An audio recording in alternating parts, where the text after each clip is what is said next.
Good evening. We'll call to order the BZA meeting for Wednesday, May 22nd. Will you please rise for the Pledge of Allegiance? I pledge allegiance to the flag of the United States of America and to the republic for which it stands, one nation, under God, indivisible, with liberty and justice for all. Quick explanation of this evening's procedures.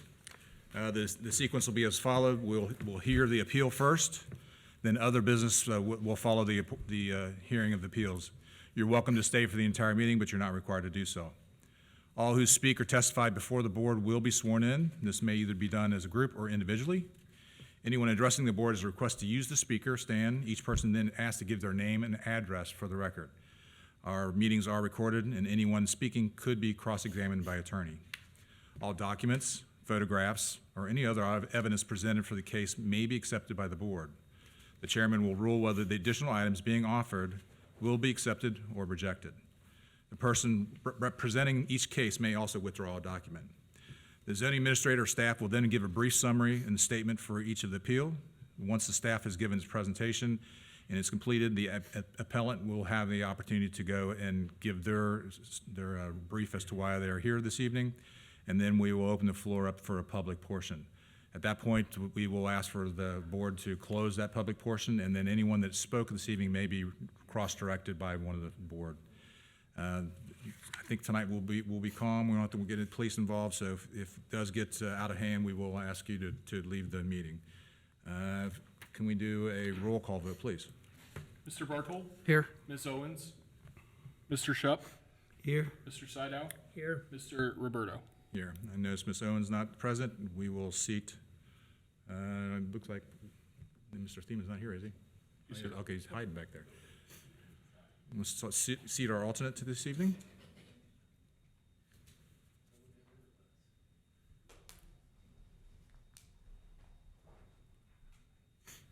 Your packets and dice. Yep. Your name tag's up there. Just set it up. Thank you. So at this point, I will swear in anyone that plans on speaking this evening. If you planned on speaking this evening, I do have a sign-in sheet. If you've not signed in, I ask you to do so now. Otherwise, we'll ask you to stand and raise your right hand. We're going to go and swear you in if you're going to speak this evening. It should be quite a few people standing. Perfect. Did you sign in this evening to speak, Bernie? Okay. You just stand up and raise your right hand, please. I'm going to swear you in. Sure. You swear or affirm you will tell the truth and nothing but the truth before the Board of Zoning Appeals. Say I do. I do. Thank you. You may be seated. All right. We have several cases this evening, and the first case would be BZA 2410. This is a variance located on 9500 East Miami River Road. Does the staff have a presentation? I do. Thank you. Our first case tonight is 9500 East Miami River Road, BZA-24-10. And this case type is a setback variance. The parcel number is listed on the screen and in your packet. This parcel is located in the B3 Commerce Zone. The applicant is David Toombs, and the property owners are Hamilton County and the City of Cincinnati. A firearms training facility has existed on the site located at 9500 East Miami River Road since the 60s, but the facility no longer meets the needs of Hamilton County. The City of Cincinnati currently operates a similar facility in Evendale, but they have outgrown this facility. A proposal has been made to create a joint training center for Hamilton County and the City of Cincinnati on the site. The new facility will expand and modernize operations while adding new buffers to help minimize disturbances to neighboring properties. This expansion would require a reduced side and rear setback between the firearm training facility and an adjacent residential property. I'll note early on that most of the property is conforming. It's only the back sniper portion that would need the variance. And you can see this here in the maps coming up. So this is a flat map that shows you where the property is. It's off to itself. The distance between the buildings is quite great. I drove out there today. You can't see another building in sight when you see the training facility. This is a topo map. Are you kidding me? No. It's cutting out. Okay, give me 1 sec. Sure. Sorry about that.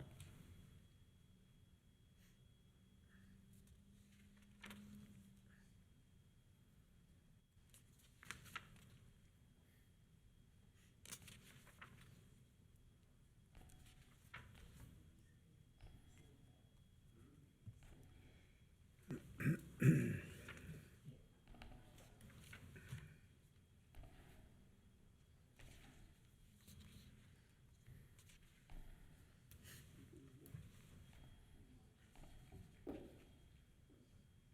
I hear that. Try this real quick.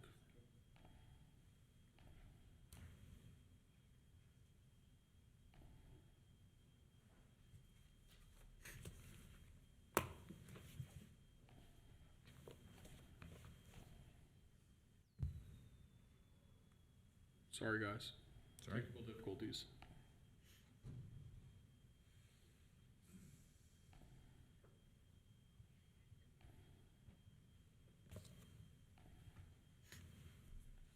David says he's going to start buying iPads for everybody in the audience so that we can just see them I in am the going to do audience. that at Township expense because yeah. this has been going on over a year. It's very embarrassing.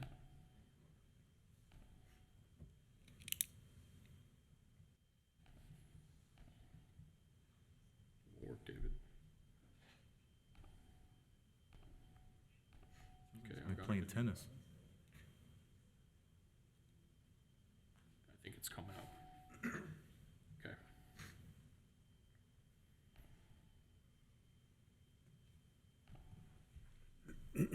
Perfect. Okay, here's a topo map. This shows that the ground at the site is rolling hills. It's not flat at all. If you go out there, off in the distance, you just see trees. And here are trees. So it's surrounded by trees on all parts, and so is the neighboring property. All the neighboring properties, in fact.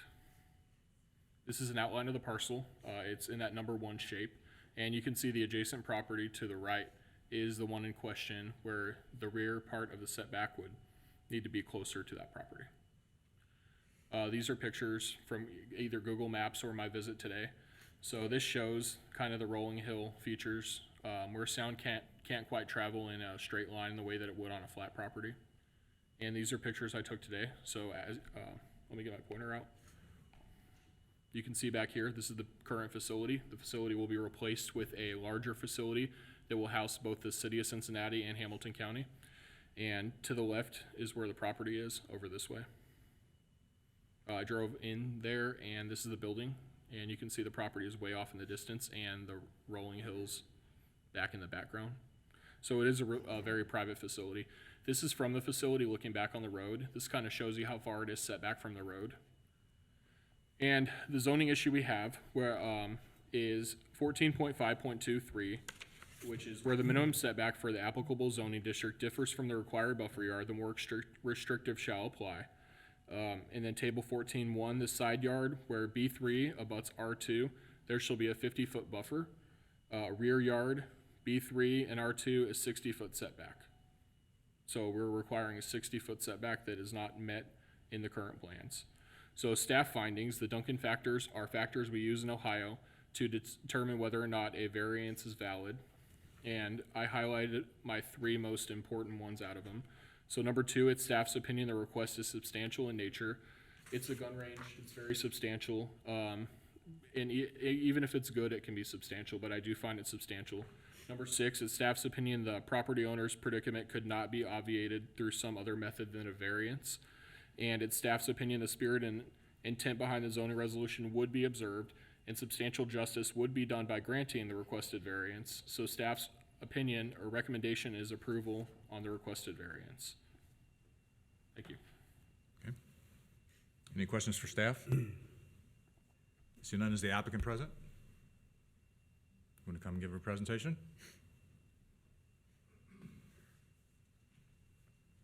And state your name and address for the record, please. My name is Michael Murphy. My home address is 1318 App Jones Street.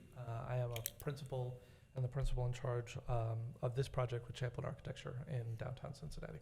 Thank you. So I don't have anything particularly significant to add to what he indicated. I will say that there have been a couple of, when we started the design process, we did some studies related to the configuration of the required elements for this training facility on the site.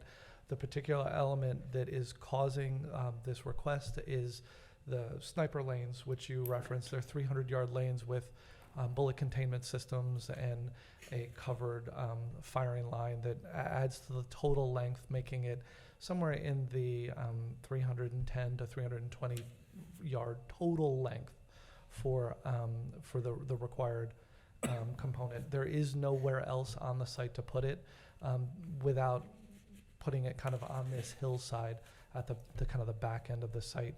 We did have an acoustical engineer come in and do acoustical studies using the current range, firing from the current firing line, and measuring the acoustical impact of the facility on adjacent properties, and we followed recommendations related to that for sound deadening components and that are either earthen berms or sort of sound deadening materials applied to overhead baffles.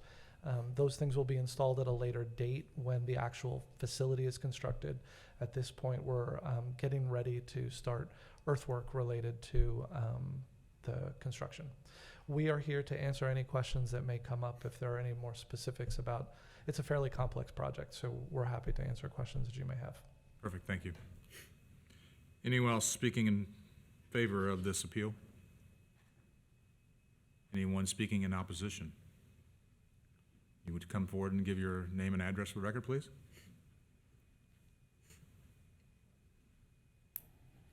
Evening, Commissioners. Rich McVeigh, 8198 Daleview. Thank you. Overall, it's not clear the benefit this shooting range brings to Colerain Township. The Colerain Police Chief is on record in stating he wants to build his own shooting range for his officers. You're putting in the area of the township where most of the growth is going to occur in the future when the sewers go in. It's a bad move from a noise pollution and environmental standpoint. The zoning administrator has made an error in basing his rationale for approving the variance and claiming use of the site will remain consistent and not change with expansion. It's reasonable to assume that 2 to 3 times the number of users will be there. In addition, large caliber rifles are now will be used at the site. I don't know if you have any hunters here. They'll be using 50 caliber ammunition for the SWAT team. That's as big as my thumb, it's that long, it makes lots of noise. The zoning administrator provides no documentation or evidence of the expected noise levels on the site, and they are not consistent with ORC 1533.84. Hence, there's no basis for this claim that the intensity is not substantial. Why would the city of Cincinnati be wanting to move from the current location if this was not an issue? The applicant has not shown what hardship they would incur if they were to abide by the 60-foot setback. How much reduction in the sniper range would result, and what hardship would be the cause? The chance of a stray bullet becoming errant and airborne increases in the probability over a longer distance. It's a matter of geometry. The houses in the distance are 1,000 feet away, approximately, well within the range of an errant 50 caliber round. Section 1533.84 of the Ohio Revised Code says, standards for gun ranges should include standards for the limitation and suppression of noise, standards for the operation of hours of the range, and various types of conditions around for public safety. Code also say it's unacceptable if the sound level exceeds 90 decibels for 1 hour out of 24 hours and 85 decibels for 8 hours out of 24 hours, and the sound measuring receiver is located on the boundaries. There's no mention in this document if there's any sound measuring equipment. In closing, the administration has not made the case for improving the variance in the operation of the facility in Colerain Township. They declared no hardship. Sniper range could be 350 feet, could be 250 yards. Hunters know you can sight your rifle in at 100-yard range and get the accuracy you need. They have not made the case for the variance, nor have they made the case that they're going to operate the site in an acceptable manner for the public. I want you guys to remember, this is the public that you're standing in back of here now. You need to be putting in place an installation that meets the concerns of the public. It's not a noise pollution. It's not another Rumpke. We don't need that. And we want you guys to stand tall. Thank you. Anyone else speaking against this appeal? For or against? I see none. Can I have a motion to close the public portion? Yep. Yep. Did you sign in, sir? Yes, I did. Okay, perfect. Name and address for the record, please. My name's Anson Turley. My home address is 5265 Natorp Boulevard. Thank you. Just, I appreciate the gentleman's concerns. The one thing that I wanted to mention is that, according to APATA, the SWAT team has to qualify at 300 yards. So, shortening the range would not be optimum for us. And also, we've put in designs that would limit the noise, so it actually would meet all of the standards that he mentioned. Okay. And this would be probably addressed in when we go and ask some questions, but I'm glad you spoke, so we can maybe direct it to you as well. Thank you.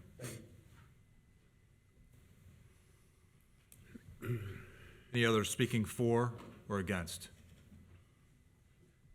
Now I see none. Can I have a motion to close the public portion? I'll make the motion to close. I'll second it. Motion and second's been made. Any discussion? Roll call vote, please. Mr. Bardul, Yes. Mr. Shup, Yes. Mr. Sydow, Yes. Mr. Thiemann, Mr. Aberto. Yes. Mr. Seidel, you want to start us off with questions for the applicant or anyone that spoke?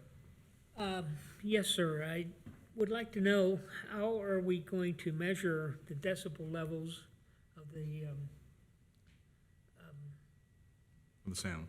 sound coming from there, and where was it going to be measured, and how close to the residence it's at?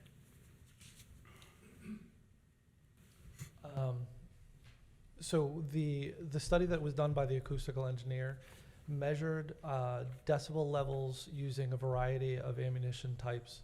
I wouldn't want to quote exactly which they were, but they were the typical ammunition types that are used, that are trained on.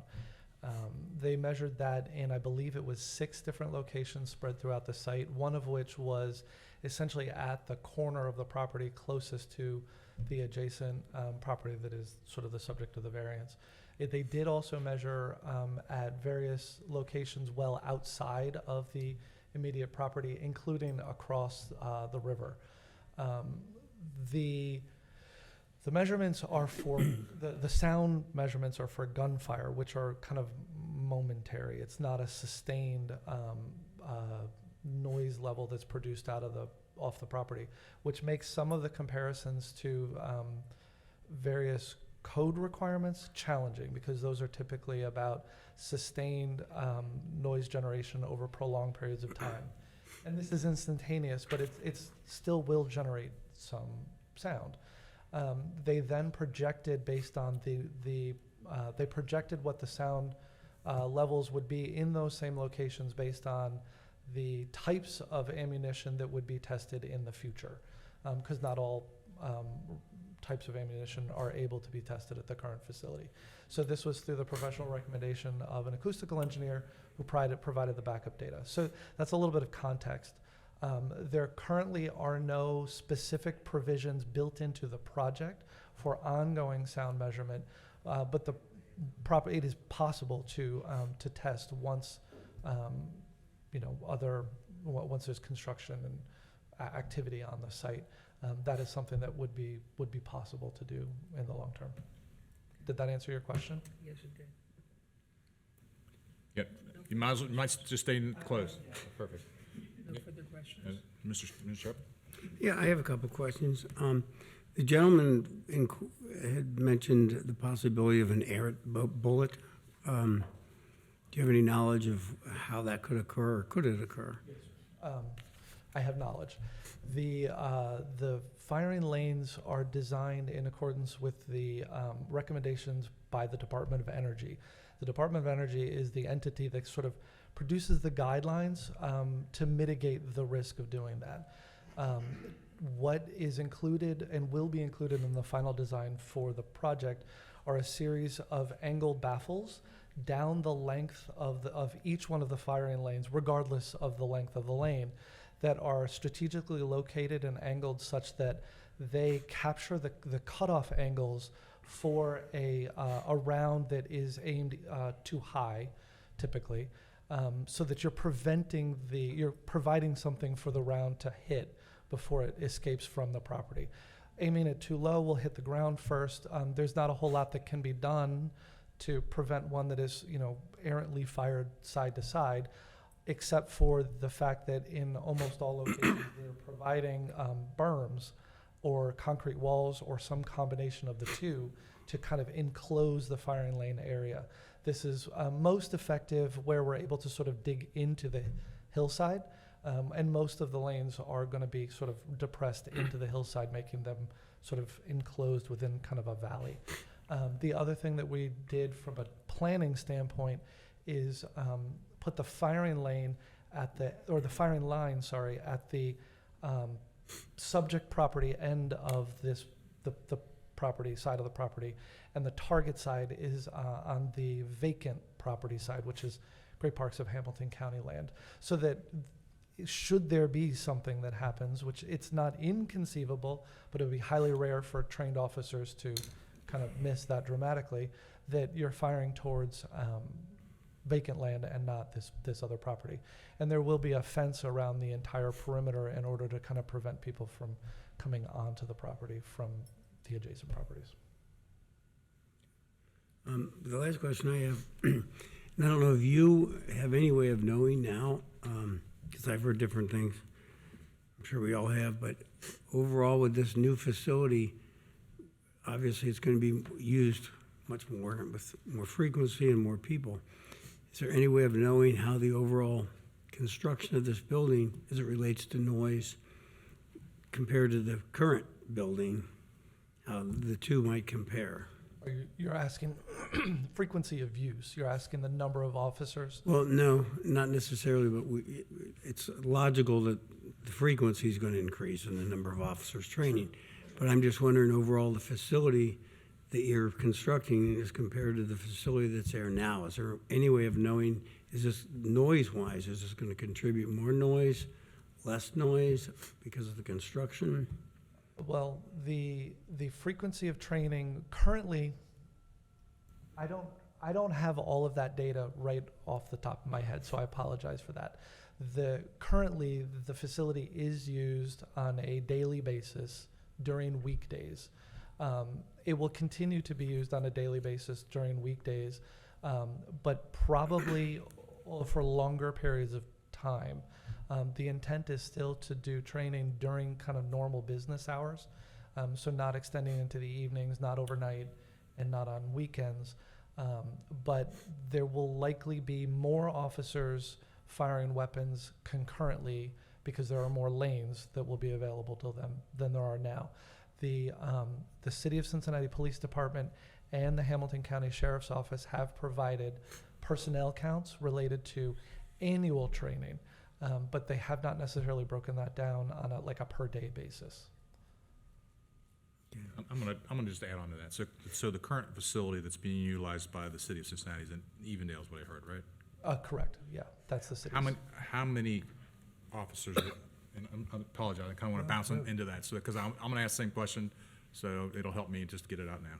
How many officers are currently utilizing that facility that's going to then be moved to the Hamilton County / City of Cincinnati I'm not facility? gonna like the answer. All of them. I don't have a number. You don't know how many I do officers that not are know. currently utilizing? Okay.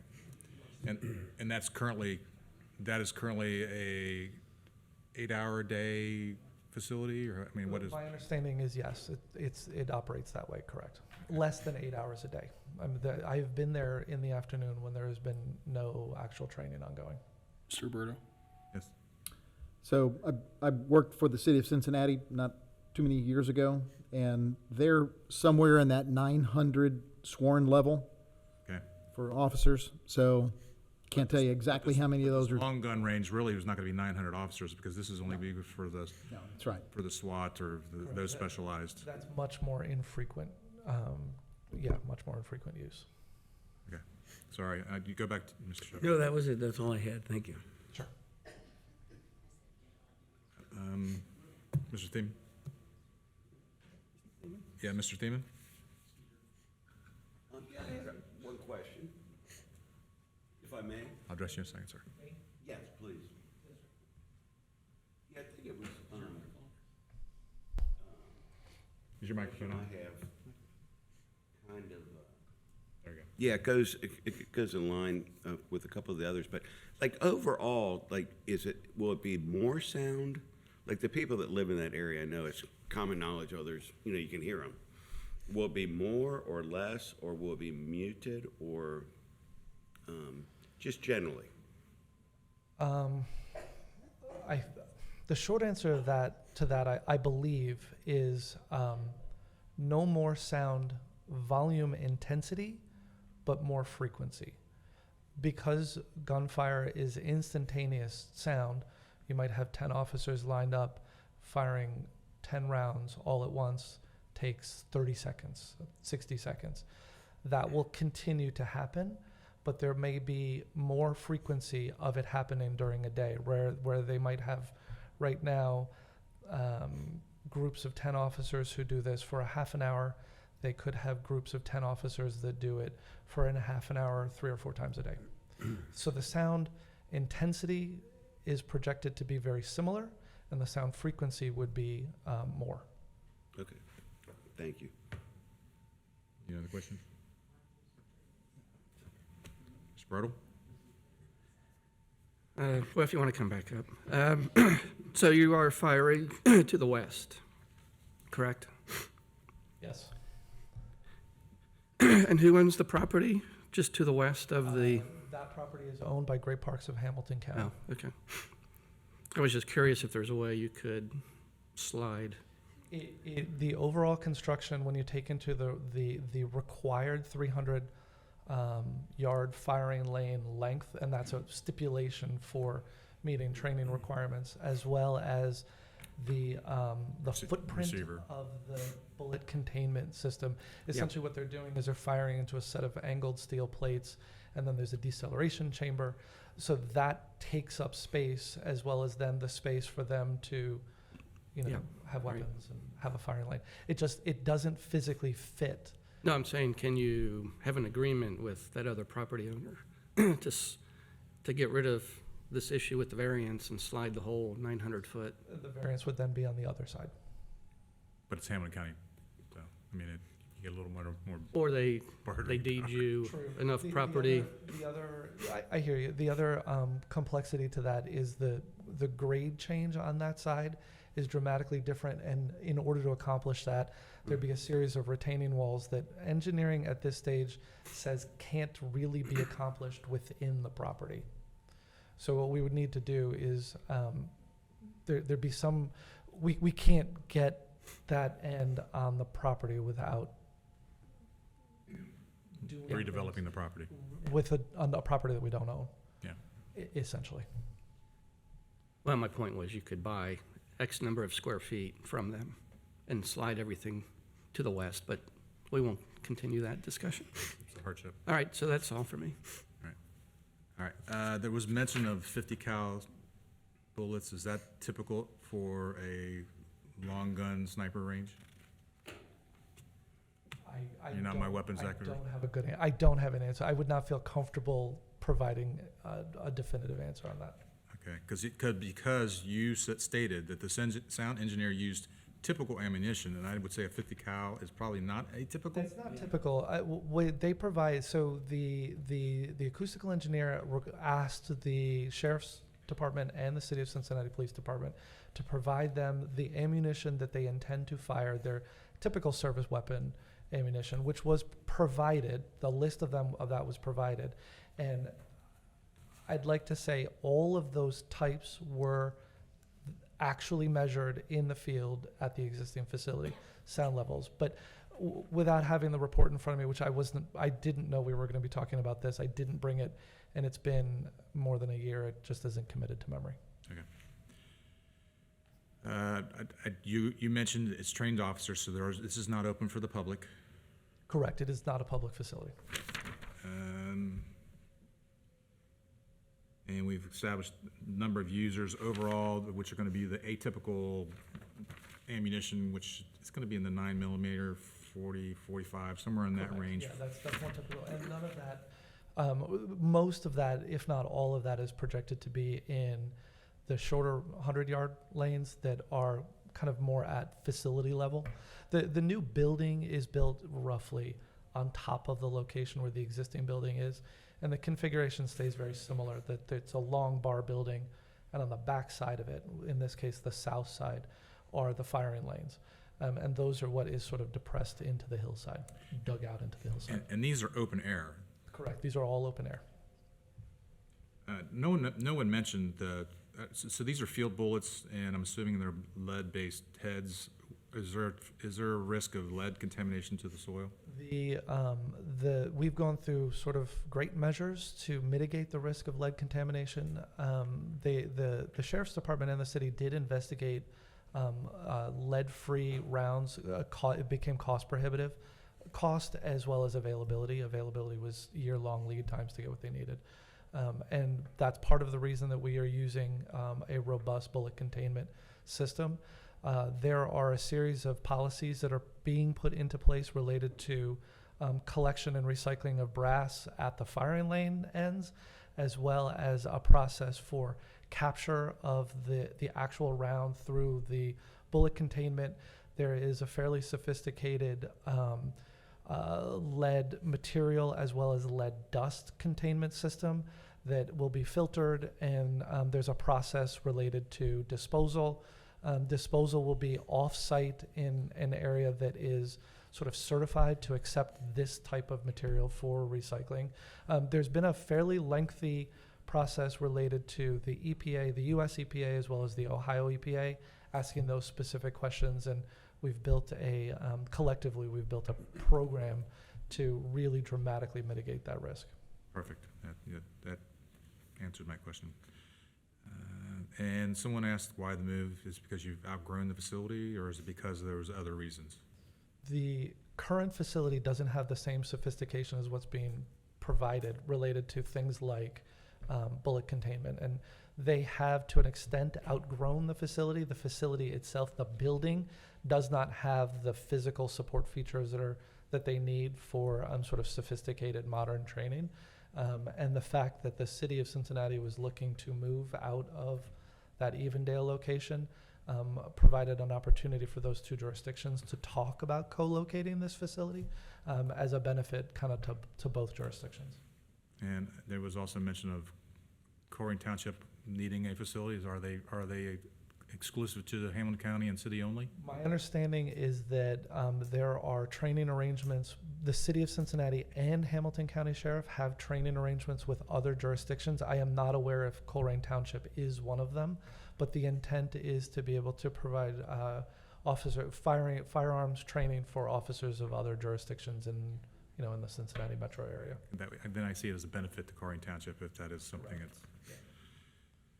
I don't have any other questions. I think I asked all the questions that were brought forward. Does anyone else have any questions before I call for a motion? All right, would someone make a motion? I'll make a motion to approve the variance as requested and presented. And do we have a second to that? I'll second that. Second's been made. Any discussion? Roll call vote, please. Mr. Bartle? Yes. Mr. Shupp? No. Mr. Sydow? No. Mr. Thiemann? Yes. Mr. Roberto? I'm the tiebreaker, right? Yes. So All right, motion passes. motion's been approved. All right, next case. This would be BZA 24-11, variance for a property located at 6629 Abel Court. Does the staff have a presentation? I do. Thank you.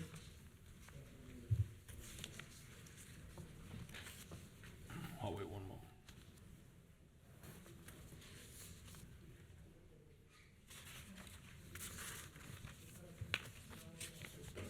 Okay. BZA 24-11, 6629 Abel Court is also for a setback variance. The parcel number is on the screen and listed in the packet. It's in the R3 suburban residential zone. The applicant is Nick Bolte, and the property owners are Marty and Jennifer Strofower. Okay. Okay, on March 18th, 2024, the applicant filed for a zoning certificate application with the Planning and Zoning Office seeking to add an addition to the home located at 6629 Abel Court, which is an R3 residential. A refusal letter was sent to the applicant on March 21st, 2024, due to a conflict with Table 7-2 of the Colerain Township zoning resolution. Required rear setback of 35 feet is required, and the applicant proposed a rear setback of 15 feet 4 inches. The adjacent rear property that shares a property line with 6629 Abel Court is also zoned R3 residential and is open space that is owned by the neighborhood's homeowners association, as you'll see in upcoming maps. So if you turn to the screen, you'll see several different formations of maps. This one shows that this neighborhood is very standard. All the lot lines are extremely linear. They do curve, but everybody has a very similar lot line. If you zoom in to where the property is located with a red flag on it, you can see that actually every single house, none of them have additions. They all go to about the same line. It's a very similar neighborhood with very similar houses. There is a pool in one of them, but other than that, there's a lot of open space. Now, this space that you see, if I turn my pointer on, around here, this is common green space that is owned by the homeowners association, which was required when they developed the subdivision. And the purpose of the setbacks from that green space is so that people don't encroach too close to the green space. This is a map that shows the property lines. The property in question has the laser pointer on it, and this just shows that SRE Homeowners Association owns that kind of U shape of land that goes behind all these homes. There are parts of it that are wooded, and there are parts of it that are open. The part behind the 6629 home is open if what I'm seeing on maps and aerial imagery is correct. And I'll let the applicant speak to that. So here's the site plan. So the applicant would like to build this addition on their home, and the arrows are pointing to the properties on the other side of the green space, the open space. And this shows how close the addition would kind of be to the rear property line. I went through every house in the entire neighborhood, and nobody has a variance for any type of addition, so this would be a first. So the zoning issue is that a rear yard setback in an R3 is to be 35 feet minimum. And the staff findings, the Duncan factors that were referenced in the last case, out of the 7 Duncan factors, the 3 most important is staff's opinion that the request is substantial in nature. It's staff's opinion that essential character of the neighborhood would be substantially altered. And it's staff's opinion the spirit and intent behind the zoning requirement would be observed and substantial justice done by granting the variance. And if you notice, that's a mixed bag, which is why I put the asterisk behind approval. There is no hardship here, to my knowledge. There's no justification for the variance, but there's also nobody being hurt by the variance. So within our office, we had a little bit of back and forth on whether or not there was grounds to recommend approval for a variance, and we're gonna let the board decide on that. So our overall recommendation is approval, but you decide. Okay, thank you. Any questions for staff? See none? Just one. So you're saying the fact that their rear yard is truncated into that weird shape is not a hardship? Let me go back to I don't see that their house has any kind of hardship away from the rear property line. They do have kind of a diamond shape, but the diamond shape does not come to a point behind their house in the way that you'll see in a later case, where it causes a rear yard setback to be closer to their home. Yeah, well, The home and needs the setback. in the house, I guess on our sheet, it's called 0102 to the bottom, right next door. Okay, I see. It just looks like their rear yard is deeper by default going into this case than the property in question. To me, it looks like a bit of a hardship, but I'm just curious if, That's fair. You know. I respect that. okay, that's all. Thank you. Any other questions for staff? Is the applicant present? Okay, good. Name and address for the record, please. Faulty 4224 Picture View Lane, Cincinnati, Ohio. Thank you. Yeah, so basically there is a deck where the addition is going, the footprint of the deck is there. I don't know if that'll show enough of it. It kind of does. It's light gray. The roof is not going, it's a roof over top of the existing composite deck, which will not be outside of the footprint of what's there. And, I mean, I think it's cut and dry what we're doing. Really, David stated everything, so unless you guys have questions. We'll get to that in a little bit, but thank you. Any other ones speaking in favor? Anyone speaking in opposition? I see no further speakers. Can I have a motion to close the public portion? I'll make a motion, to close the public portion. Motion's been made. Do we have a second? Second it. Second's been made. Any discussion? Roll call vote. Mr. Bartle? Yes. Mr. Shup? Yes. Mr. Sydow?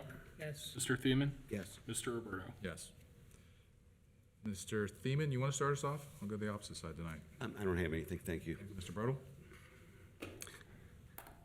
Well, so it really is not a addition, like a bedroom addition, it's just a roof over a deck? So the footprint of the deck's already there, Yes. and you're just adding Yes. coverage? 20 by 20. Yeah.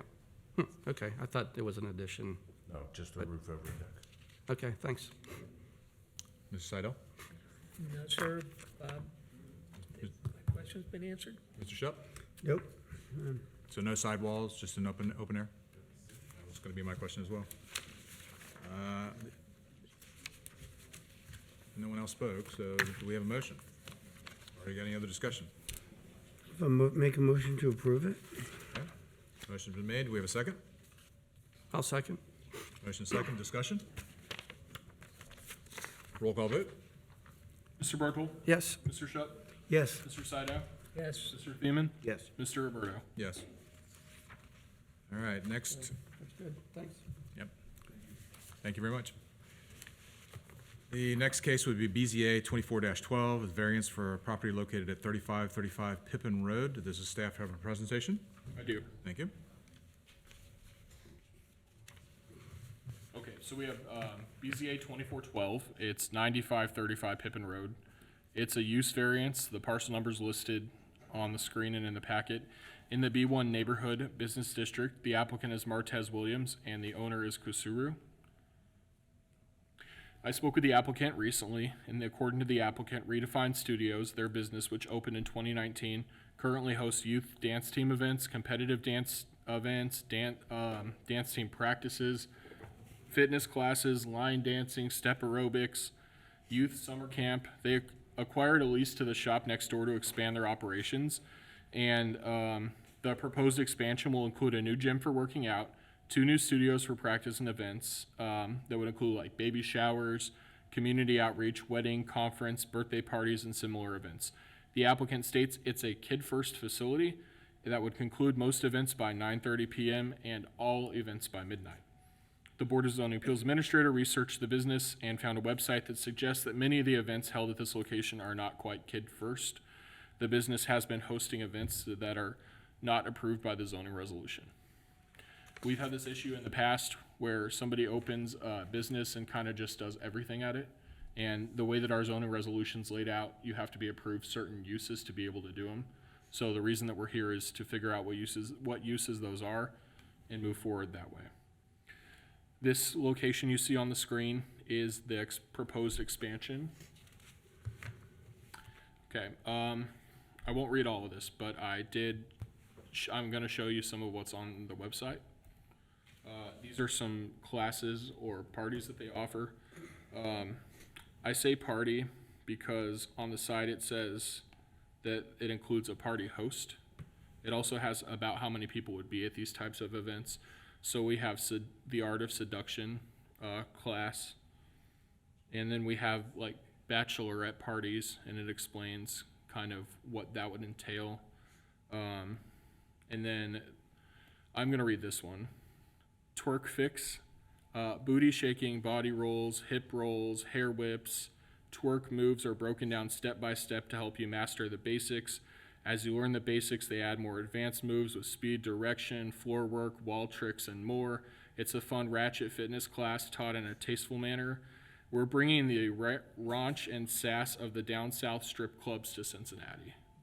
So I don't Maybe a lot of what's going on there is kid first, but I was told the entire facility is kid first.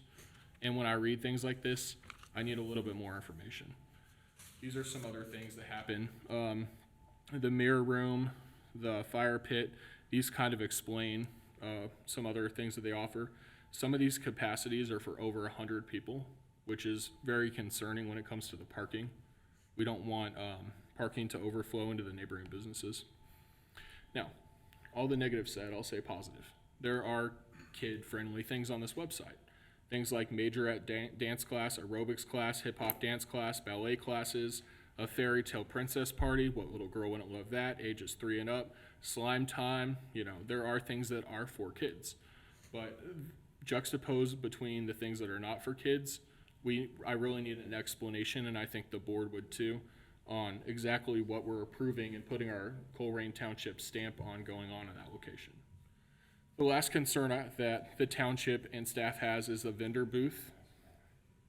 It appears as though there's vendors that are allowed to set up booths at some of these events, which would have to go with our transient vendor registry through the police department. So that the fact that that hasn't been happening is concerning. We have things that are not allowed to be sold in the township, and we don't know whether or not they're being sold at this location. So what I've been told is that there were some issues with the police department at this event center. What the applicant told me is there were some issues with the police department at the event center next door, which hosts a church and has this sign in the window as of today. I took this photo today. The 945 event center, and it has a phone number. We're not sure how operational it is, but we would like the applicant to tell us their opinion on that. So, the zoning issue in question, change of use was not filed ever for the original business. Change of use, in this case, for the expansion is why we're here. The current and proposed uses are not real clear for me. The parking is a question. The intensity of the site is a question. The business owners are very creative. They're doing a lot of different things. They have pictures look like a very nice business that thinks outside the box. And we want some of that, but we want to be able to approve what's going to happen in a location within the township. The staff recommendation is continuance. Staff would like the applicant to speak and tell the board what's going on at the location. And then we'd like some time to talk to other departments and figure out the best plan forward. That would be staff recommendation, but the board is welcome to approve or deny. Okay, thank you. Any questions for staff? Just one. Do you know what the existing use is? There's not one, because any non-conforming use would have expired more than 2 years ago. So, it was previously a dance, or a preschool, daycare. Oh, okay. So that was the previous use, but that use has expired. Yeah, okay. What is the use approved for? Anything that is allowed by right in a B1, and since it's been 2 years and the preschool use has expired, then it's not approved for anything that's not allowed by right in a B1. Okay, so it has to be a B1 to move forward, or? It would have to be approved by right in a B1 or have a use variance. Okay, thank you. Mr. Barker. It's my understanding that they are operational right now. So that's the photos that Mr. Peters showed about the kid classes. That is currently operational. But the use variance that they are requesting for the event center is what is before the board tonight. We're not sure whether they've had events there to date or not. And so that's what question we would hope could get answered tonight as well. So we know that there have been times where that parking lot is filled on a weekend night. Maybe even some weekday nights, but nonetheless, lot of cars, traffic. We know that there have been code enforcement issues and police issues up there, so we're just trying to understand if if those situations are related to their event center, their operations, or is it the other event center that's there? Okay. But the other event center they're one and the same. We're just looking to expand the center into another space?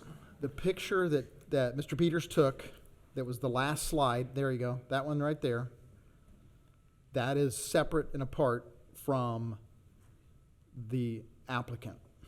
So that's not who's We here don't know tonight? anything about that right there. Okay.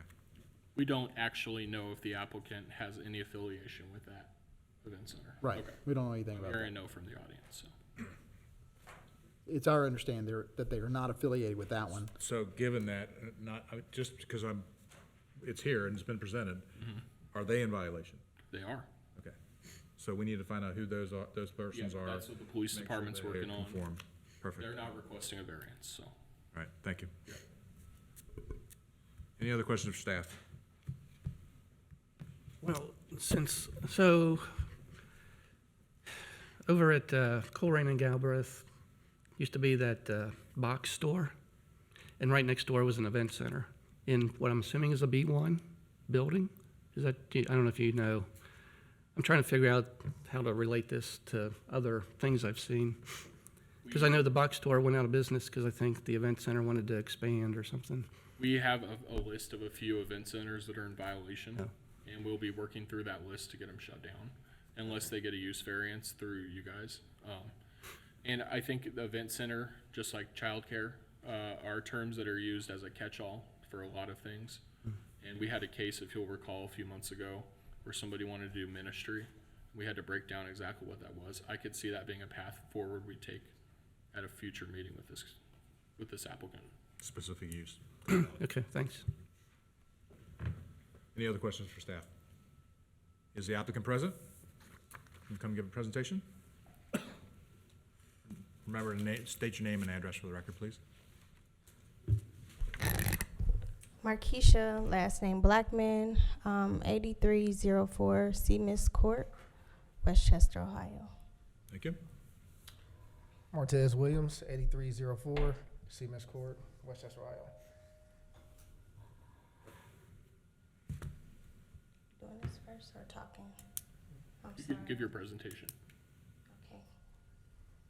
So, Redefine Studios, so we are a dance and fitness studio.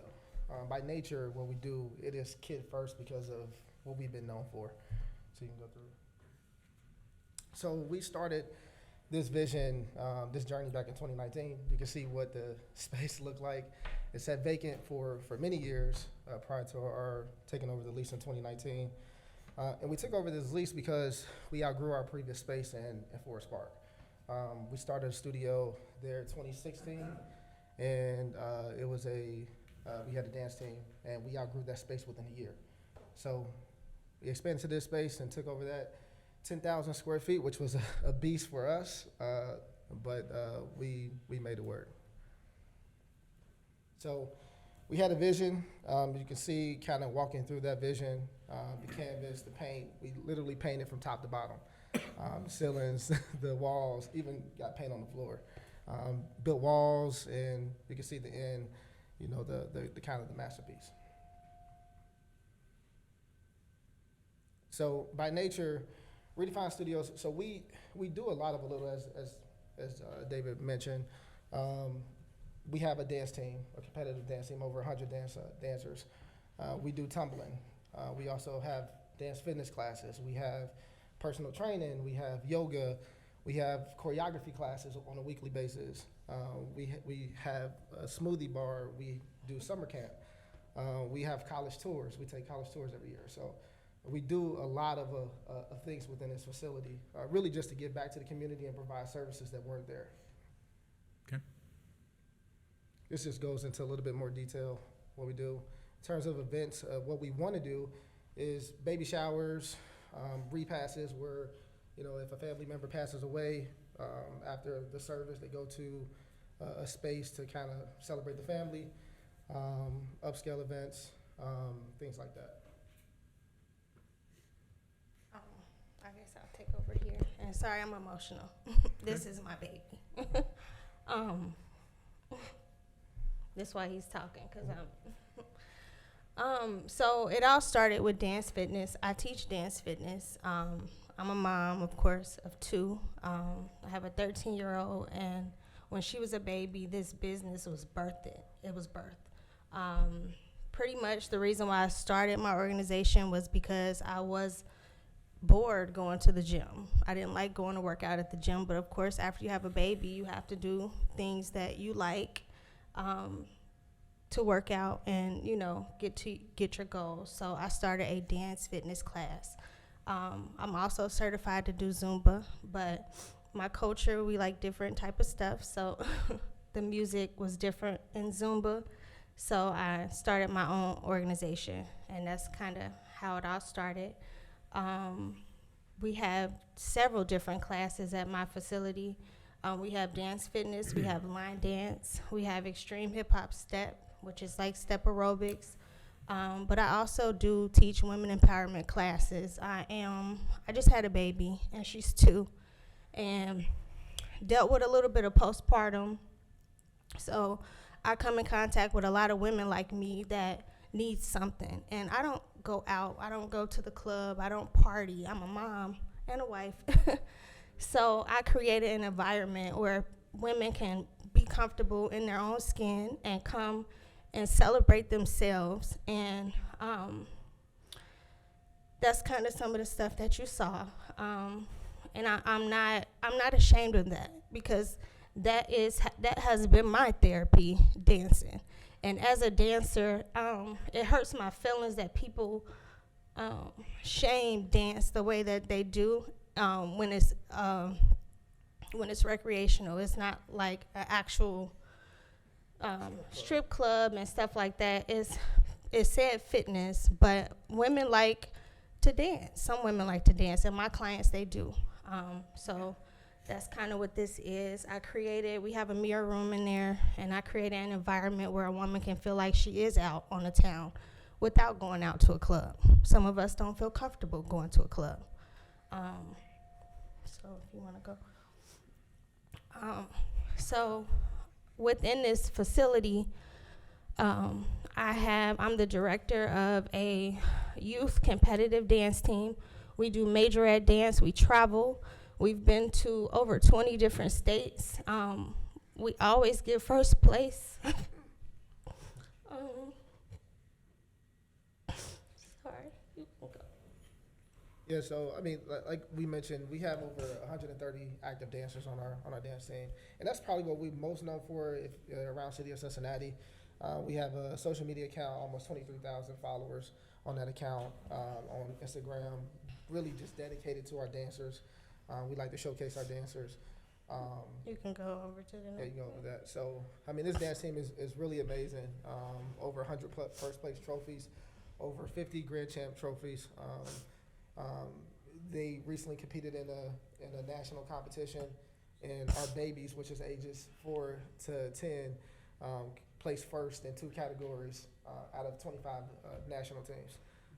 So that's pretty much what they practice Mondays, Tuesdays, Thursdays, and Saturdays. So they utilize the facility the most, primarily in the evenings during the weekday, and then in the afternoons on the weekends. So we also have a dance and sports camp during the summer, where we provide free breakfast and lunch and snacks for all of the attendees there.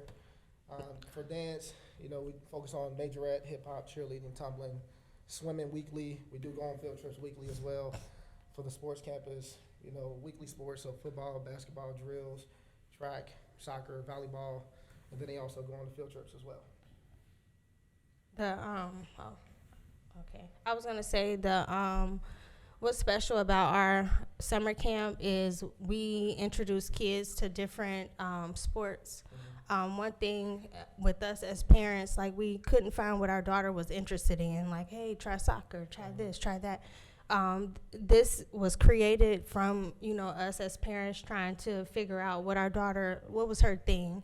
And so we give them a full summer of everything, so their parent can know, okay, she or he is really good at this, and they can explore that further.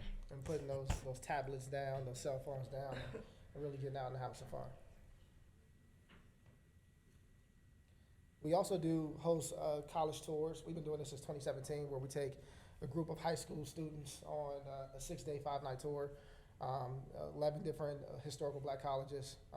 We've taken over 200 high school students over the past several years on college tours. It's really one of the best things that I like to do. I didn't go to a HBCU, my wife did. So just really letting these kids know the options that they have in colleges outside of Cincinnati, in particular, historical black colleges. We are a free food site during the summer, meaning that anyone in the community, they can call up to us and reserve meals 5 days out of the week. Even we have meals on the weekends as well. We're one of 30 sites in Hamilton County and Butler County area. And it's only 2 sites in the Northbrook area, and I don't know if the other, I think it's Houston Elementary is the other. We're the only 2 sites in Colerain Township. So over 90% of our clients are women and children. As my wife attested to, she does hip hop and fitness classes and dance classes and women empowerment classes, and obviously we have kids tumbling and our competitive dance classes, competitive dancing as well. So these are some of the events. Like, we do have vendor events, but we do keep it, limited to like something like candles or apparel or baked goods and things like that. Jewelry as well. We've had a fashion show, a baby shower, and a wedding.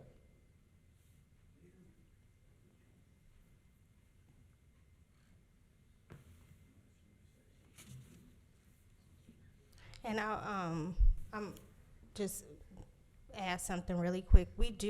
So we have 2 different addresses. I don't think that was mentioned. We have 9529, and we have our sign up top. It says Redefine Studios. And we did acquire next door, which is 9535. All of this stuff took place in our 9529. All we did was expanded our business down. So that's kind of the missing piece, I guess I would say. Yeah, and so to answer the questions about the event center next door, there was 2 occupants. The first occupant of that space, that's where a lot of the issues came from. They were having team parties, they were having after-hour parties where they had armed guards and things like that. That was not associated with our business. We did call the police when those things took place. Several times. And even to add, like, Fridays are like our clean day. We don't really have business as usual on Fridays. So it's been times when I've been there late cleaning. It's a large facility. So it does take us into the night sometimes, and I've noticed, like, the parking lot, so everything that was stated is absolutely correct, because I was the one calling the police, because the things that I saw and witnessed, I was scared for those kids' lives. And with that being said, it's been times when the previous owners would even leave those kids there, and they would be outside, and I would let them in so they wouldn't be outside, because for one, it was cold outside. It was freezing. I've taken some of those kids home because I didn't want anything to happen. Just all around, like, we do good business, and we're trying to do good business. And yes, we have different facets of our business, but everything that we do is me. I was the kid that was looking for dance, that was looking for a safe haven. I was the woman that, going through postpartum and needing something extra. Everything that we did it's not, oh, let's just throw rocks at it. Like, I really am passionate. We both are. And of course, this was my thing, and my husband came in, so because it got too big. I'm paid assistant. But we pride ourselves on doing good business. Anything else to present? That's it. Okay. We'll see if anyone else on the floor wants to speak, and then we'll call you up a little bit later, okay? Anyone else speaking in favor or opposition? Ron, is there a reason my wife and I were not called on tonight? You didn't raise your hand to speak? I didn't hear you. You did not raise your hand to speak this evening. What would Still don't hear you. Which case are you which wanting? case were you referencing? What? Which case were you referencing that you weren't called upon? Very first one, you guys ignored it. Did you stand to speak, sir? Say that slower? When I asked if the public wanted to speak, Well, you never made a motion Maybe to you speak. turn up the mic back there. I can't even hardly hear you from here. Well, And maybe- other folks, I'm maybe sure, it the same way. Could be left. only you, but I don't know. Is anyone else in the audience having a difficult So time are you hearing? saying that I just never got a chance to speak? That motion has already come and Say gone. that again, sir? That has already come and gone. That was early on. We opened the I public. was here before it was here. I was sitting here. Yes, sir. And I can remember talking. clearly It was spoke nice. to everyone that we gave them an opportunity to speak. It's not over though, sir. That number you're talking about, it's not over. It's far from it. Tell me, trust me. Yes, sir. Is anyone else in the audience having a difficult time hearing me? I'll see you in court. No, but I think because of his hearing and handicap, he didn't hear. It's nothing personal. They didn't ignore you on purpose. Say that, ma'am? See? I can't hardly read it. I'm sorry. See? You didn't hear them. No, I didn't hear them. No. They mumble up there. Back in the back, you turn them up. And that's what you should be doing. And you all sit up there, turn it down, so people struggle. I've been there. I know what y'all do. Okay, sir, you need to leave now. All right, thank you. I know it inside out. Thank you, Mr. Feldy. You can leave. Can you hear me now, Mr. Feldy? You can leave, sir. Fix it for all the people. You can leave, sir. Thank you. Thank you. I expect to have a day in court. You have a good night.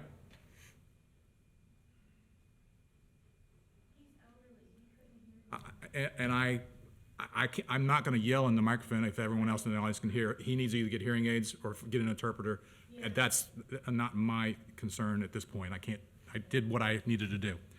We'll continue on. So anyone else want to speak in favor of 3535 Pippin Road? Did you sign in, ma'am? Perfect. Come on up. Mr. Roberto, it's 9535, sorry. 9535 Pippin Road, correct. My name is Carmen Colbert. My address is 2516 Impala Drive. Thank you. I have been a part of this organization since it started.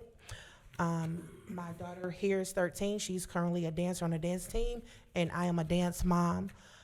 I remember before they even acquired any buildings, we were doing training and classes for FRDT Cincinnati. It was fiercely redefined, but now it's FRDT, all in the same.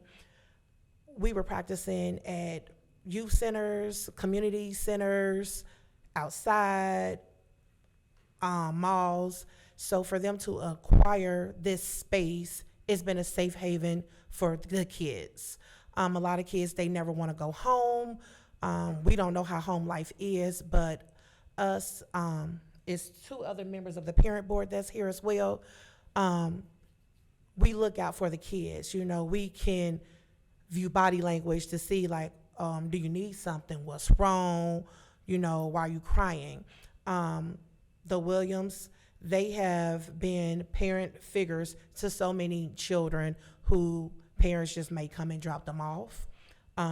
They've been father figures. They're auntie and uncle to my daughter. This is the second child that I've had on a dance team.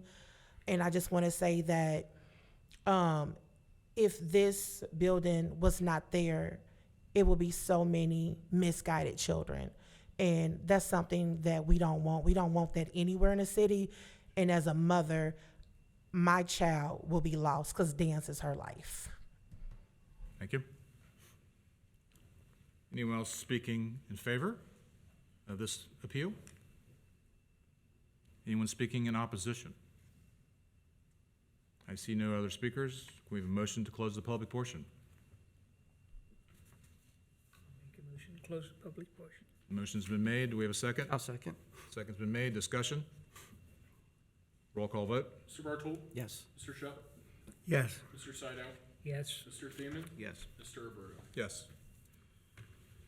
Mr. Seidel, would you like to start us off this evening on any questions for the applicant or anyone that spoke? I have no questions, sir. Okay. Mr. Shup? Well, I see that we do dancing and we do it very well. Is that an approved use? Are they requesting that? That would be a personal service. I would need to look, that they're requesting event center as the use. But Okay. dancing, anything you want to put in there is an approved use at this point, because it's a use variance. Okay. So if you'd like, The expansion would be the event center part of it that they're trying to they never had to my knowledge, never had a change of use to be an event center at all. Okay. So this would cover their entire operation in that Northbrook Shopping Center. Okay. Mr. Shupp, you have any other questions? No, I don't. Mr. Thiemann? None, thank you. Mr. Bartle? So if we do the continuance, what does that helps you, correct? Is that what we're trying to It would wrap our help- hands around? It would help the township. My initial thought is it would help the township with fact finding. Since the conversation I had with Ms. Williams seemed to be inconsistent with their website. I wanted to understand more about their business and then have a month to talk with the police department, who has told me that there were issues at Redefined Studios, but may be mistaken if it was an event center next door. So since it's not clear exactly what happened, I would like more time to talk to the applicants and the property owner and the police and make sure that this is the business that they're showing us, and I don't think it is at this point. But you can approve or deny this case tonight. Yeah. So perhaps. Can you come back up? I have a question for you. I do have some, this is submitted as well. This is from July 30th, 2023, where we posted on our parent board, our communication site, that there was a teen party next door, just for the record. It can't be a record because unless you're gonna give me your phone, it can't be a record. Yeah, I'd have to keep your phone. You don't want that.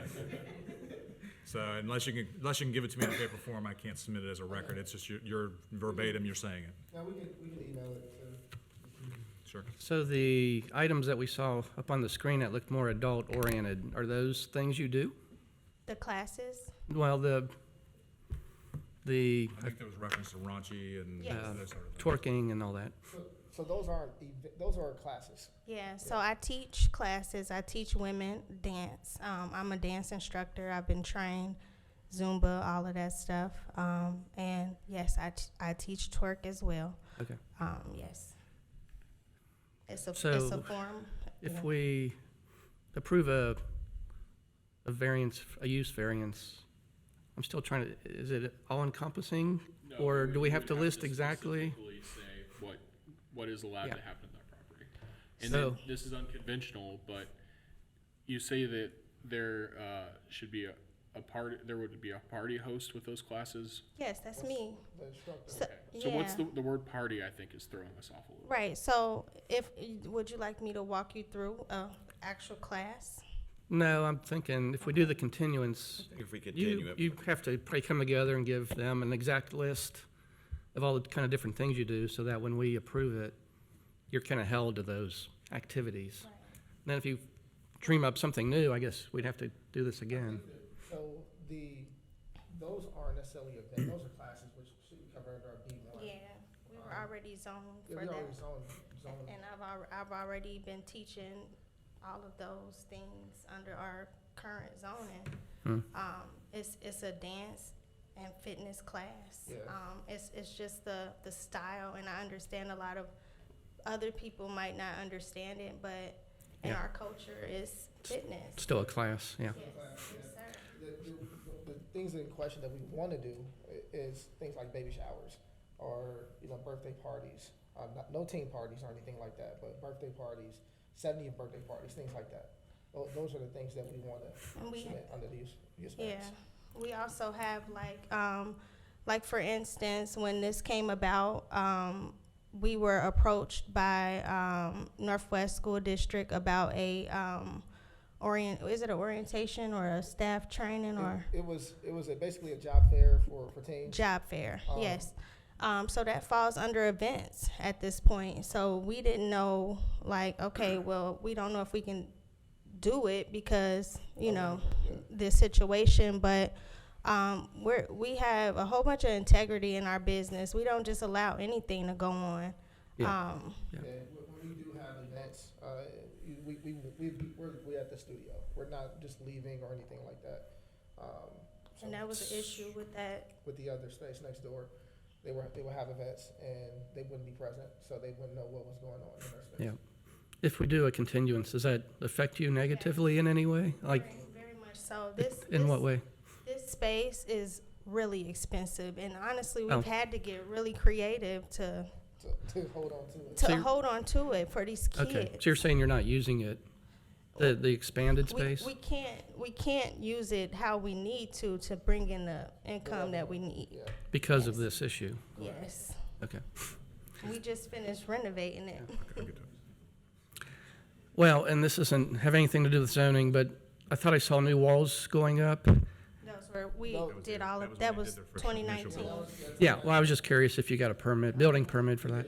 And do you have the right number of restrooms and the right number of exits and all that life safety stuff? Yes, Okay. all of that was handled. So I think we shared with them, but we actually were affected by COVID too. So we're just getting our feet underneath us, and then we get not hit, but we have to deal with this. So that's why we're, just. Yeah, but 9529, that's all, we're all good there in terms of the building permits and things like that. And we didn't do any building in this particular space. Okay, that's all I have. How much square footage is the 95, 35? That is additional 6,000 square feet. Oh, so it's a pretty good sized space. So it's 10 plus 6? Okay. So currently you're not planning on taking out the wall? Are they separate entities as far as spaces? They are connected. Right, but by a common wall, but are you planning on keeping the wall in place between the two spaces? Yes. And so they potentially could be a dance studio and an event center or something along that line? Yeah, well, we have, so the way that our dance team has expanded, we needed that space for them. So we have different age groups, so our younger girls actually use that area for They practice. yeah. So, And then we So, have- so it'll be a dance studio as well as maybe some other yes, events? and we literally are just trying to do the same stuff that we already do in our other one, and then add events, so we can bring in additional revenue to be able to take the blow of the financial. Yeah, I think the biggest thing for us was being able to do all of this in one space and having multiple events or classes at one time. We weren't able to do that. Under the current space, we can do that. We can have multiple classes at one time. Going on at the same time. All right, so there was kind of a litmus of things that were thrown out there: baby showers, birthday parties. I heard smoothies. Are you guys approved for food We are. service? Yes, sir. And We do have a smoothie bar, but we're exhausted. We're the owner, operators, janitors, It's closed, maintenance, so it's closed. but right we So- do still have our permits and everything for it. So with that, is there alcohol served as well? No, Okay. it's a smoothie bar, so it's Herbalife. Okay. Yeah. And have the police actually come to and give you any citations to your Never. facility? Never. You never had to We- arrest anybody in your groups? No, we did have a situation where we were heading out of town for competition, and someone ran into our charter bus when we were pulling out of the parking lot. But not an But- issue. That's an accident. It's not an issue. Yeah, Okay. but that's the only time that we really dealt with the police department. Yeah, the only issue that we have faced is parking. Our parents, which we've gotten on and enforced, is when they pull in, they pull into the fire lane. But what they told us is that as long as they pull into the fire lane and drop the kids off and then leave out, And that's they fine. idle and move. Yeah, they just can't sit there. So There was mentioned this is a child focus with 130 active dancers. What are the child focus age groups that we're talking about? Are we going into teenagers? Okay. For, And then obviously the other classes that you're offering are not, I mean, they're adult classes, but they're not being held at the same time. There's more No. evening hour type of thing so versus those the are like children. more weekend stuff, like during the week, Monday through Thursday, because we're not active on Friday, but Monday through Thursday is all youth activities. But we do also have fitness classes. line dance. They're kind of separated. So like Monday is like dance fitness, line dance, but we have tumbling on Monday too. Tuesday and Thursday is always just the dance team because there's so many of them. We need all the rooms. But we do have, so the way that we set up the business is that we can have our dance fitness classes at the same time as the kids classes, because oftentimes the parents come to the fitness classes and the children go to the. So I guess the concern that I would have is, I mean, it's that the dances are child appropriate for the child and adult appropriate for the adult. There's no crossover between the No, two. there's no- No, we have different rooms and doors and Yeah. Okay.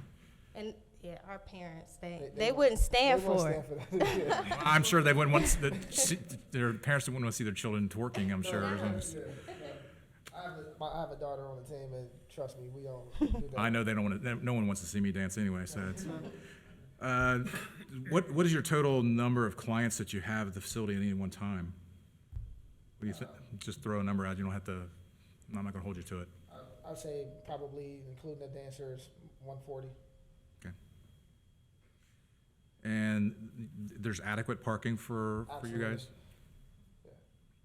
And would you be okay with us defining what that's the approved use was if we were not to do a continuance?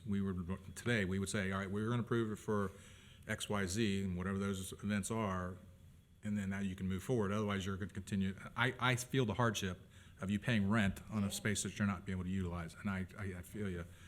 And so, I heard birthday parties and baby showers. But there's a paragraph that lists, Is there?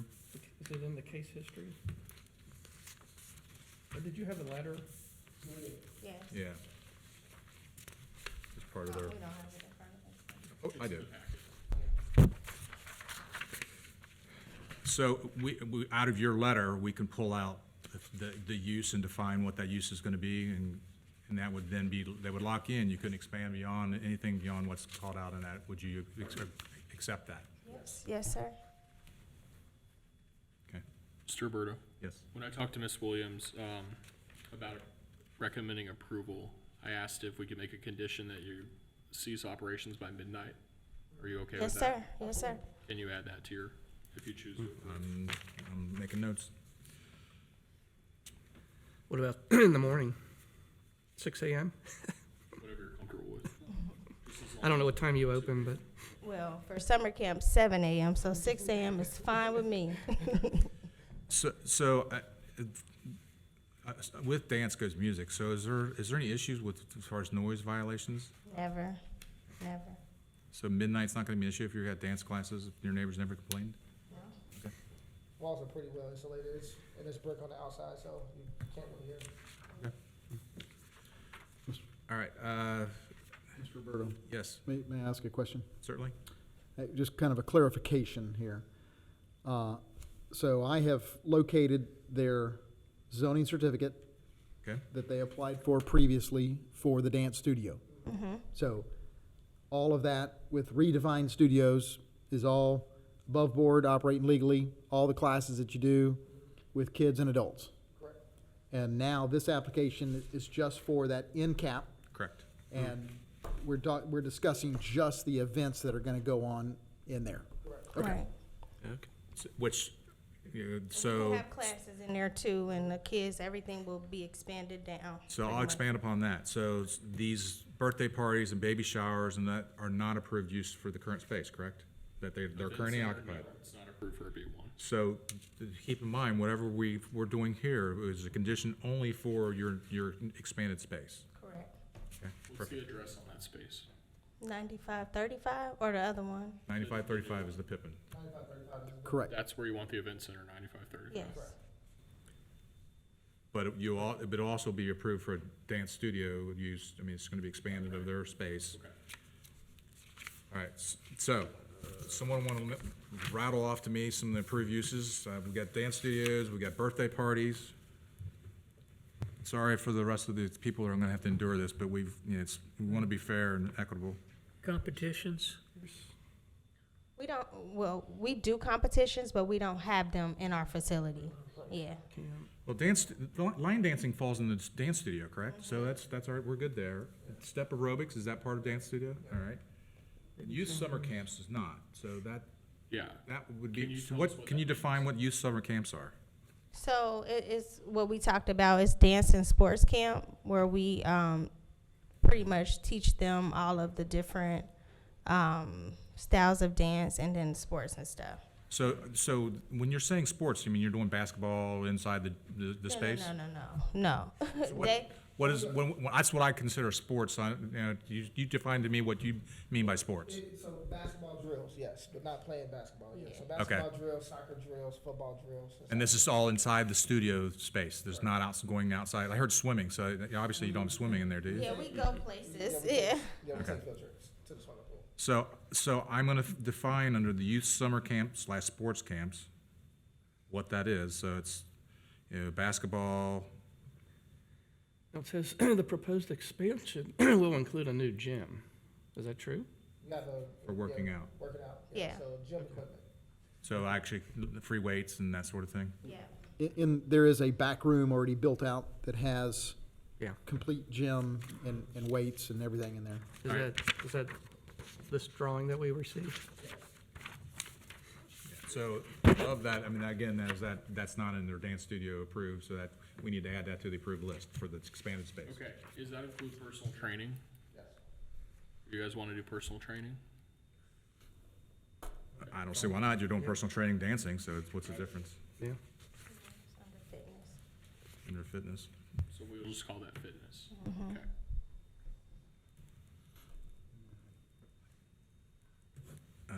Baby showers, community outreach? Yeah, baby showers.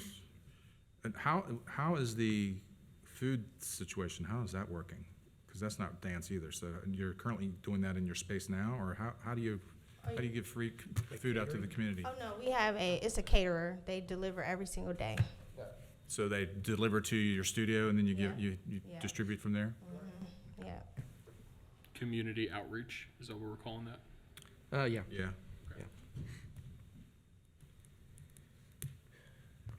It's a program called Whole Again that we are partnered with that does the food. So Do we want to be that specific, call it whole again? I'm just saying. We'll just put community outreach. I'm gonna, community outreach is what I got. Weddings, conferences, Weddings, birthday parties. you got that one. Okay, that's it.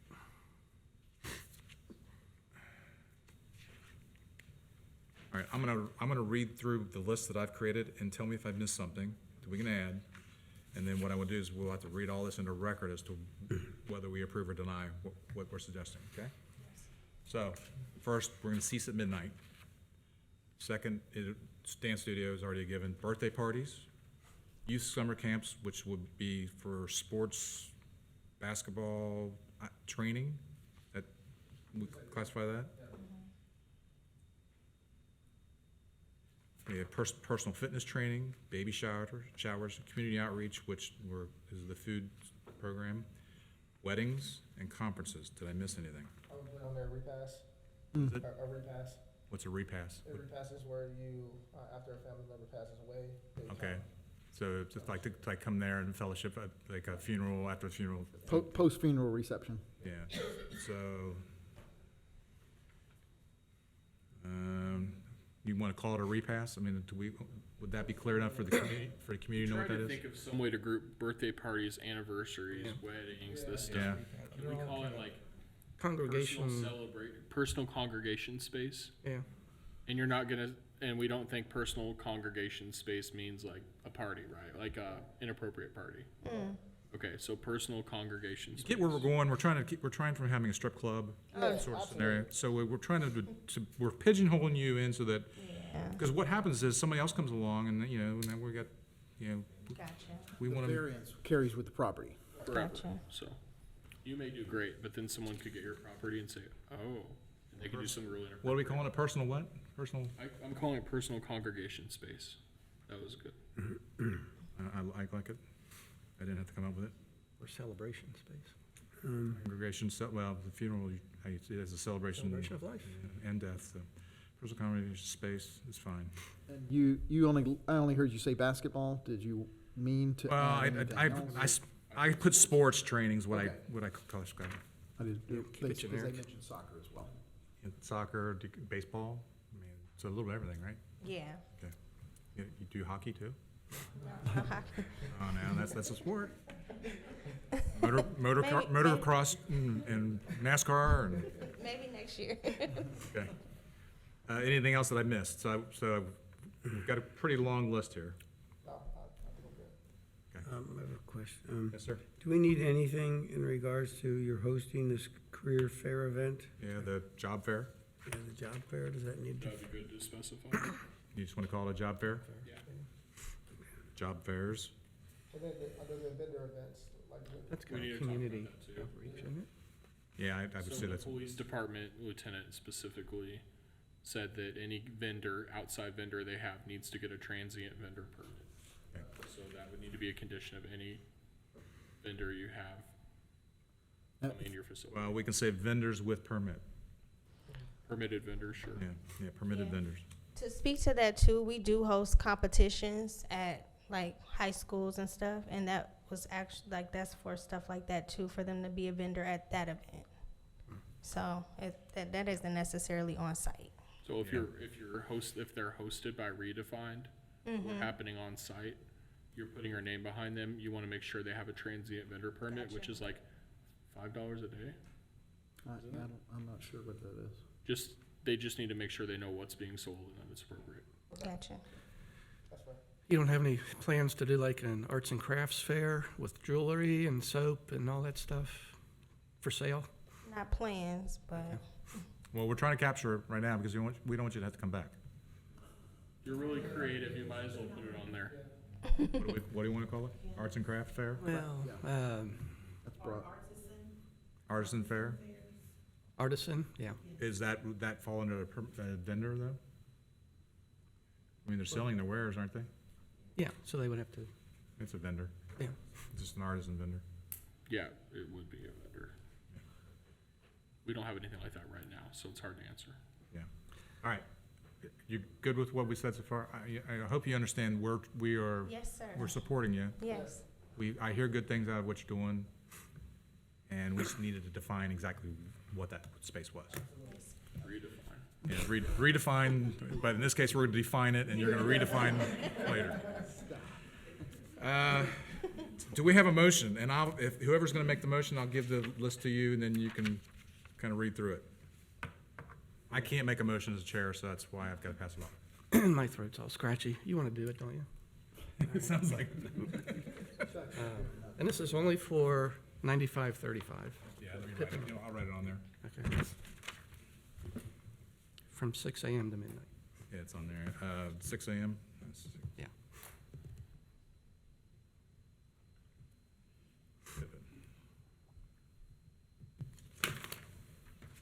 Okay. All right. We got a motion. We got a dance studio for birthday parties, youth summer camps, sports, trainings, personal training and fitness, baby showers, community outreach, weddings, conferences, personal congregation space, job fairs, with the understanding any vendors have to be permitted. 6 in the morning, close by midnight, and this is all for 9535 Pippin. Okay. I didn't hear the artisan. I didn't either. Artisan was actually the vendor. Okay. Yeah, permitted vendors, yep. All right, so now we have to repeat that as a second, so, or actually, when we go to close it out. So, would anybody want to second that, first of all? I'll second it. All right, now let's read back what the motion is gonna be. All right, a motion to permit a dance studio, birthday parties, youth summer camps, including sports, training, personal training and fitness, baby showers, community outreach, weddings, conferences, personal congregation space, job fairs.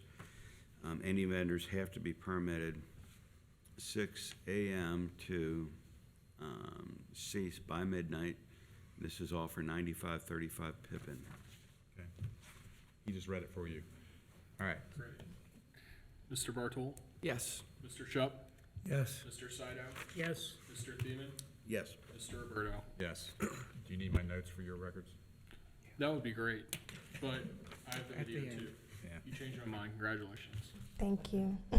We'll be in touch. Good luck to you. It sounds like you're doing great things. And I hope you're successful and you can continue to stay in the space and do good things for the community. Thank you. Thank you. and I'm glad you could hear us.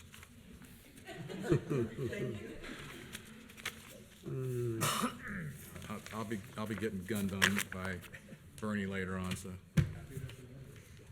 All right, next case is for variance for BZA 2413 for a property located at 7200 Colerain Avenue. Does the staff have a presentation? I do. Thank you. We have a use variance. This is BZA 2413, 7200 Colerain Avenue. There are 3 parcels involved in this, potentially. It's in the B3 Commerce District. The applicant is Dima Mosolov.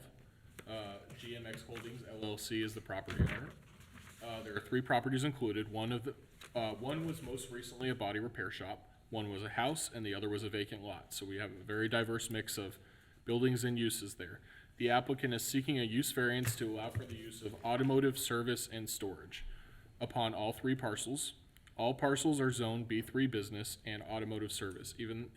All 3 parcels are zoned B3 business, even the house, and automotive service is not permitted in this zone.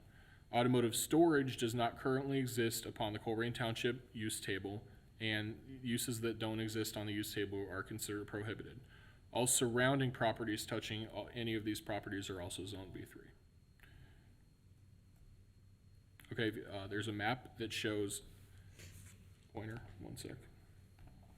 This is the property that was a body shop. This is the property that was a house, and this is the vacant property. So you'll see from aerial imagery in a moment how they're going to combine these. So this entire kind of L-shaped property, everything on this corner minus the Shell station. So this L-shaped property is what's being requested for these new uses. One use that's prohibited in the zone, another use that's not permitted anywhere in the township. This is showing the parcels divided. So we're talking about 7,200 right here. We're also talking about this house, and we're talking about this vacant piece of land. Here we have the street view showing the building that was recently used for automotive purposes. And if you see this piece in the back, that's where the property goes all the way back. And we have the house that is on the property here next to the vacant land. And you can see back here there's garage doors, and that shows how deep about the property goes. The zoning issue is automotive services in a B3 are not permitted, and automotive storage in a B3 is not listed and considered prohibited. The Duncan factors, number 3, staff's opinion, the essential character of the neighborhood would not be substantially altered. The area seems like this is something that should be in it. It's staff's opinion the property owner's predicament feasibly could not be obviated through some other method than a variance. There's no way to change a house, vacant land, and something with an expired non-conforming use into a new use that they want to do without a variance. It's staff's opinion that spirit and intent behind the zoning resolution would be observed and substantial justice would be done by granting the variance. So with conditional approval, my recommendation comes that all 3 parcels, and the parcels are listed on the screen and in the packet, shall be combined into one new parcel prior to operations beginning at the site. The applicant has agreed to this verbally. Any non-conforming signage or non-conforming status shall be removed with the lot combination. So if they have a non-conforming sign, it needs to go because we're kind of starting over with this parcel. And a site plan and application shall be submitted to the Colerain Township Planning and Zoning Department within 1 year that shows that the new use will have adequate parking, landscape design, and site development standards. Much like the gun range, we're not here to really look at their full plan of site development standards, landscaping, parking. We're just kind of here to talk about whether or not that use can go upon that property. Those things are important to answer that question. But I need to see that plan within a year, or else this case becomes null and void. I put down here just in case he changed his mind. If the applicant is not willing to combine the parcels, the case should only be decided for 7200 Colerain Avenue, and the applicant should return to this board to receive an answers for the other 2 parcels.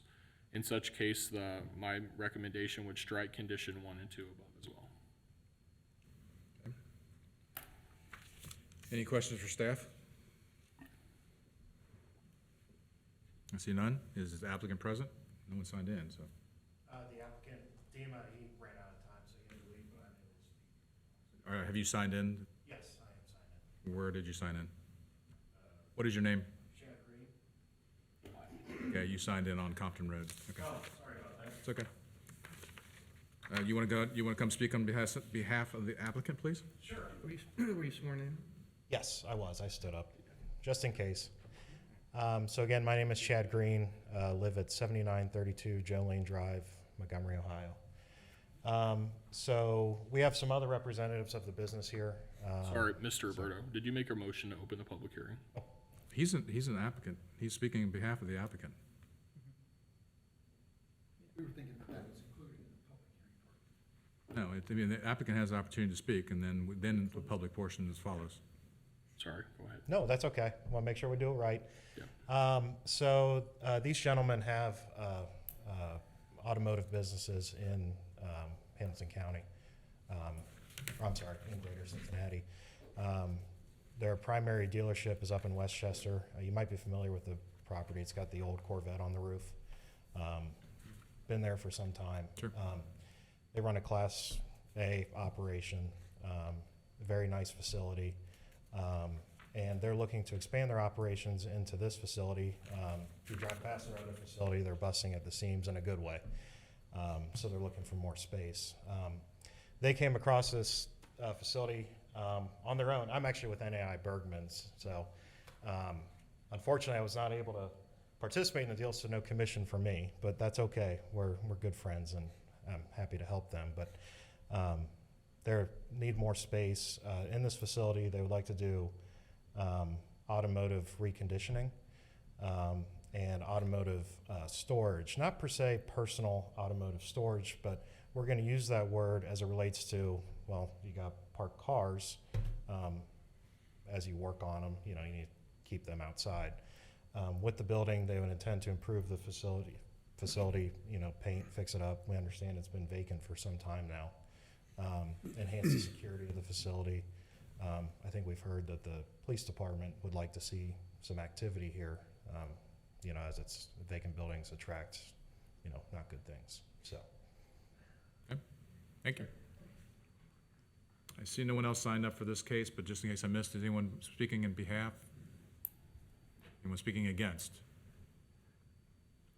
Can we close the public portion? Someone make a motion? I'll make a motion to close. I'll second it. Any discussion? I see none. Roll call vote. Mr. Berthold, Yes. Mr. Shup, Yes. Mr. Sydow, Yes. Mr. Thiemann, Yes. Mr. Roberto. Yes. Mr. Seidel, do you have any questions for the person that spoke on behalf of the applicant? Yes, sir, I do. The lot that you're talking about, is it just gonna be a lot for parked cars and open air, or is it gonna be a building, or? So there's a couple aspects to the property. You have multiple parcels, which our intention is to combine all three into one. You have the house, which, that's not planning on being utilized up front, at least at first, rather. But as we'll call it the more industrial building, they plan on doing automotive reconditioning in there, so getting vehicles, getting them prepared for sale or resale. And then as they wait to go into the building for that work to be done, they have to be stored outside. On a vacant lot, is it just gonna be outside, or is Yeah. it gonna be indoors, or? They don't plan to alter the existing structures on the site, if that helps answer your question. Whether it's an addition or demolition, they plan to utilize what's there. Okay. Fix all the leaks. Sorry? And fix all the roof leaks. Yeah, exactly. They got their work cut out for them. Okay, thank you, that's all. Mr. Shup? No, none. Mr. Thiemann? No, thank you. Mr. Bertle? Well, so the house is gonna not be demolished. That's not the. I mean, at least not That's right not away. the intention right now, Yeah. no, it's not. Whether they decide to utilize it for their businesses, it's maybe an office space, or find, complementary use, could be changed in the future, determined. And then I guess there's requirements for fencing or buffering. Yeah, they would have to meet that when they apply for their Site plan. to get their zoning certificate. And then some additional comments I didn't get in earlier. So they do plan to move, they have multiple licenses associated with their group, move the dealer license to this location. They do have about 100 employees, contractors that work for them. And then, you know, a lot of this business will relate to their financing partners on the vehicles. So. All right, thanks. If I might make one comment, in I guess you'd say, a pre-meeting with the applicants in our offices, there was discussion, and I thought maybe it was in the packet, about converting the home to be offices for the business as well. Yeah. So, as you mentioned, you know, vacant buildings are a nuisance attractant, and Absolutely. they want to be able to use it for the business, and so consolidating the parcels. And where they operate, Doesn't matter. they'd like to be a partner with the communities they operate in, so definitely want to contribute to bettering the surrounding area. Okay, so how does reconditioning a car different than an automobile repair shop? So right now it's classified as a body shop. They're not going to be doing body work, you know, filler, nasty chemicals, paint, you know, they're really reconditioning, you know, touch up, dent repair, you know, cleaning the interiors, detailing, just Preparing them to sell. general service, right? If the car needs an oil change, they'll do the oil change, stuff like that, tires, and, you know, it's not a heavy automotive. This isn't like collector cars. It's just everyday cars. Sorry? It's not collector cars. No, like I mean, could there be one or two in there? Yeah. No, but it's your more typical common newer day car. car.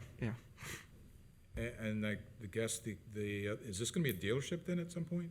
Well, so,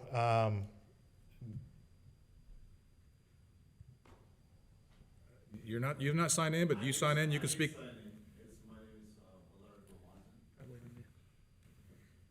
What is it again? he might be on the wrong sheet too. You were on the wrong sheet. I've got you. I'll move you over to the right sheet. So if you want to come up and speak to the question, because you really should have been up here before. Do I need to tell my address? Okay, so it's 8399 Todd Creek Circle, Westchester, Ohio. You've got on here 7200 Colerain Avenue, and that's what I'm writing down on here. Yeah, I'm partner with the Dima Mastov, and I can tell you a little bit more Okay? what we want to do. So we're not planning to open dealership at these facilities, but we can have it just transfer our dealership license just to have it and operate it, because we're planning also to work with our partners like credit unions and banks and help them to recondition car before when they repo these cars from the customers who is not paying their loans. So our facility is going to be working on the cars to make them in the right condition and then resell them on our dealerships at Westchester and Fairfield, or send them to auction but get them prepared before that. So this is not going to be a dealership, but We're not planning to do that. is this approved for a dealership? No, in a B3, you can't sell a car. You can't have a dealership. You That's can't what even, we're not planning to do that, if, like, you know. even if you fix a car and someone doesn't pay you, you can't stick it on the front with a sticker on the window. No, it's gonna be distributed one of our location which is approved. Okay. And Which that- is and that- Westchester, Fairfield. We're a little gun shy because we've got plenty of car dealerships on Colerain Avenue, and we're not wanting to we're add not trying to add any compete with more that, so necessarily. We just let them just do their business. All right. We just find this place because it's a really nice main building with really it's been vacant for 20 years, and we just accidentally find this place, and it just perfectly work what we're looking for. Yeah, I wish I'd known you because I was trying to sell that building too. So. It needs work, so I'm glad somebody's going to go and fix it up. That's another thing what we're planning to do, because first of all, clean it outside, because a lot of garbage. Maybe if we have to paint it, you know, it already has existing fence around, so if it has to be fixed, it's gonna be fixed. The house, what we have in the front, it's probably, we're not gonna use it, maybe like an office, just for our internal, work. Right. And if it has to be paint or something, that's no problem. I have no further questions. Well, I guess, is there the storage of the vehicles outside? Is there going to be a time limit to that? Yeah, it's gonna be temporary. I can tell you what exactly it's gonna be, but it's not gonna be forever or years. It maybe just takes some cars takes 30 days to prepare. Some cars maybe has less time, but depending of rotations. And these are all vehicles that you're gonna own, that you're working on? I own, or we're working with our Partnerships, partners. but it's still, you're part of the partnership, so you own it ultimately. That's We part of help your them group. to basically get rid of this vehicle. So not necessarily it's gonna be titled on us, but we, like a subcontractor who helps them. For example, G Credit Union, they don't have their own facility to prepare car for resale or send it to the auction. So they have to prepare the car before we resell it. So, because it has to be removed, maybe some things there, maybe clean it, maybe it needs to just make it safe to drive on the public roads. Perfect. I have no further questions. Does anyone else have any questions before we make a motion? You guys can sit down. Any questions? Would someone like to make a motion? I guess I'll make a motion to approve the variance as a conditional approval as written by staff, where the three parcels are combined, and the non-conforming signage shall be removed due to the lot combination. And a site plan and application shall be submitted to Colerain Township Planning and Zoning Department within 1 year that shows, that you're meeting all the zoning requirements, whether it's fencing or buffers or whatever. Okay, motion's been made. Is there a second? I'll second. Second's been made. We'll give you the credit, Mr. Damon. Any discussion?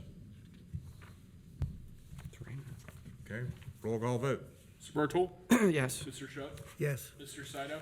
Yes. Mr. Thiemann? Yes. Mr. Roberto? Yes. Your variance has been granted. All right. Finally get to the end of the evening. Sorry if you were the last one here that you had to deal with this, but you got some entertainment out of it, I hope, so. We'll be in touch. I'm sorry, I didn't hear you. Beat the rain. Yeah, we're gonna get rained on, so it's, all right. I lost my page, I'll just get it up here. This is, case BZA 2414, variance for a property located at 3019 Compton Road. Does the staff have a presentation? I do. Great. Thank you for waiting patiently to the Johnsons. We have BZA 2414 at 3019 Compton Road, setback variance. The parcel number is on the screen and in your packet. R6 residential is the zone, and the applicants are Jerry and Mary Johnson. The Johnsons have lived at 3019 Compton Road since 1979. The applicants are requesting a variance to build a garage addition on the rear of their home. The lot in question is located in R6 residential zone and has a irregular triangular shape. Due to the shape of the lot, the requested rear yard setback of 30 feet would need to be reduced to 18 feet to allow for the construction of the garage addition. If you look at the screen, you can see where their house is relative to other roads, just to give yourself a point of reference. And then there's their triangular lot shape. So yeah, I'll grab my pointer and show you. This distance is technically their rear setback. If they had a normal square shaped lot and their house is up here, they could meet that setback. But since their house was kind of way before zoning, about 100 years ago before zoning, then they have a very non-conforming lot. This shows their house with the red flag on it on Compton Road. Many of you may know exactly what house this is. This is the site plan. It shows that the garage addition will be on the rear of the home, Compton Road being up here. So you'll drive in the driveway around here and you would go into the garage addition. The interesting thing about this house is that it's very steep and pulling out of the driveway is extremely dangerous. I've done it multiple times and I was praying the whole time, and this garage addition will help because they can park 2 cars back to back in the garage, and then when they back out of the garage, they can go out of the driveway forward rather than having to back out of the driveway. And I'll show you some pictures of just how steep this is if you want to turn your attention to the screen. This is their home, so many of you may recognize it. This is, you have to go a little bit downhill to get into their driveway area, and then there's a pretty steep drop off here. So this is their driveway, and then behind this Taurus, there's a pad right now, and that's where they would put this garage addition. This shows the yard, and it's very steep, and it shows the area where the garage addition would be, which is right here. It's actually long enough, or proposed to be long enough to fit 2 cars back to back in there. And then when they back out, they could be able to back out enough, because this will be extended to where they could pull straight out of their driveway. This also shows the steepness of the land. When I initially saw their site on a computer, I said, why don't you just build your garage down here? And that might be what some of you wondered when you read the packet. But as you can see with the steep land, if they built down there, not only would they have to hike up with groceries or whatever every time they came home, but it could be really dangerous in any kind of weather like tonight. This shows the way that they have to pull out of their driveway. So they have to go uphill, and then people come whipping around the corner on the side, and then they have to gun it to turn left and hope that someone's not coming around the corner. As you can see in one of the other pictures where there's a corner. So it's extremely dangerous, and personally, as a township official, I'd like to give them the safest possible way to get out of their driveway. Rear yard setback has to be 35 feet. We're asking for 18 feet. These are the staff findings. It's staff's opinion the essential character of the neighborhood would not be substantially altered. It's staff's opinion that the owner's predicament could not be obviated through some other method, and it's staff's opinion the spirit and intent behind the zoning resolution would be observed. For that reason, staff recommendation is an approval. Okay, thank you. Any questions for staff? Yep. Is the applicant present? Would you like to come speak?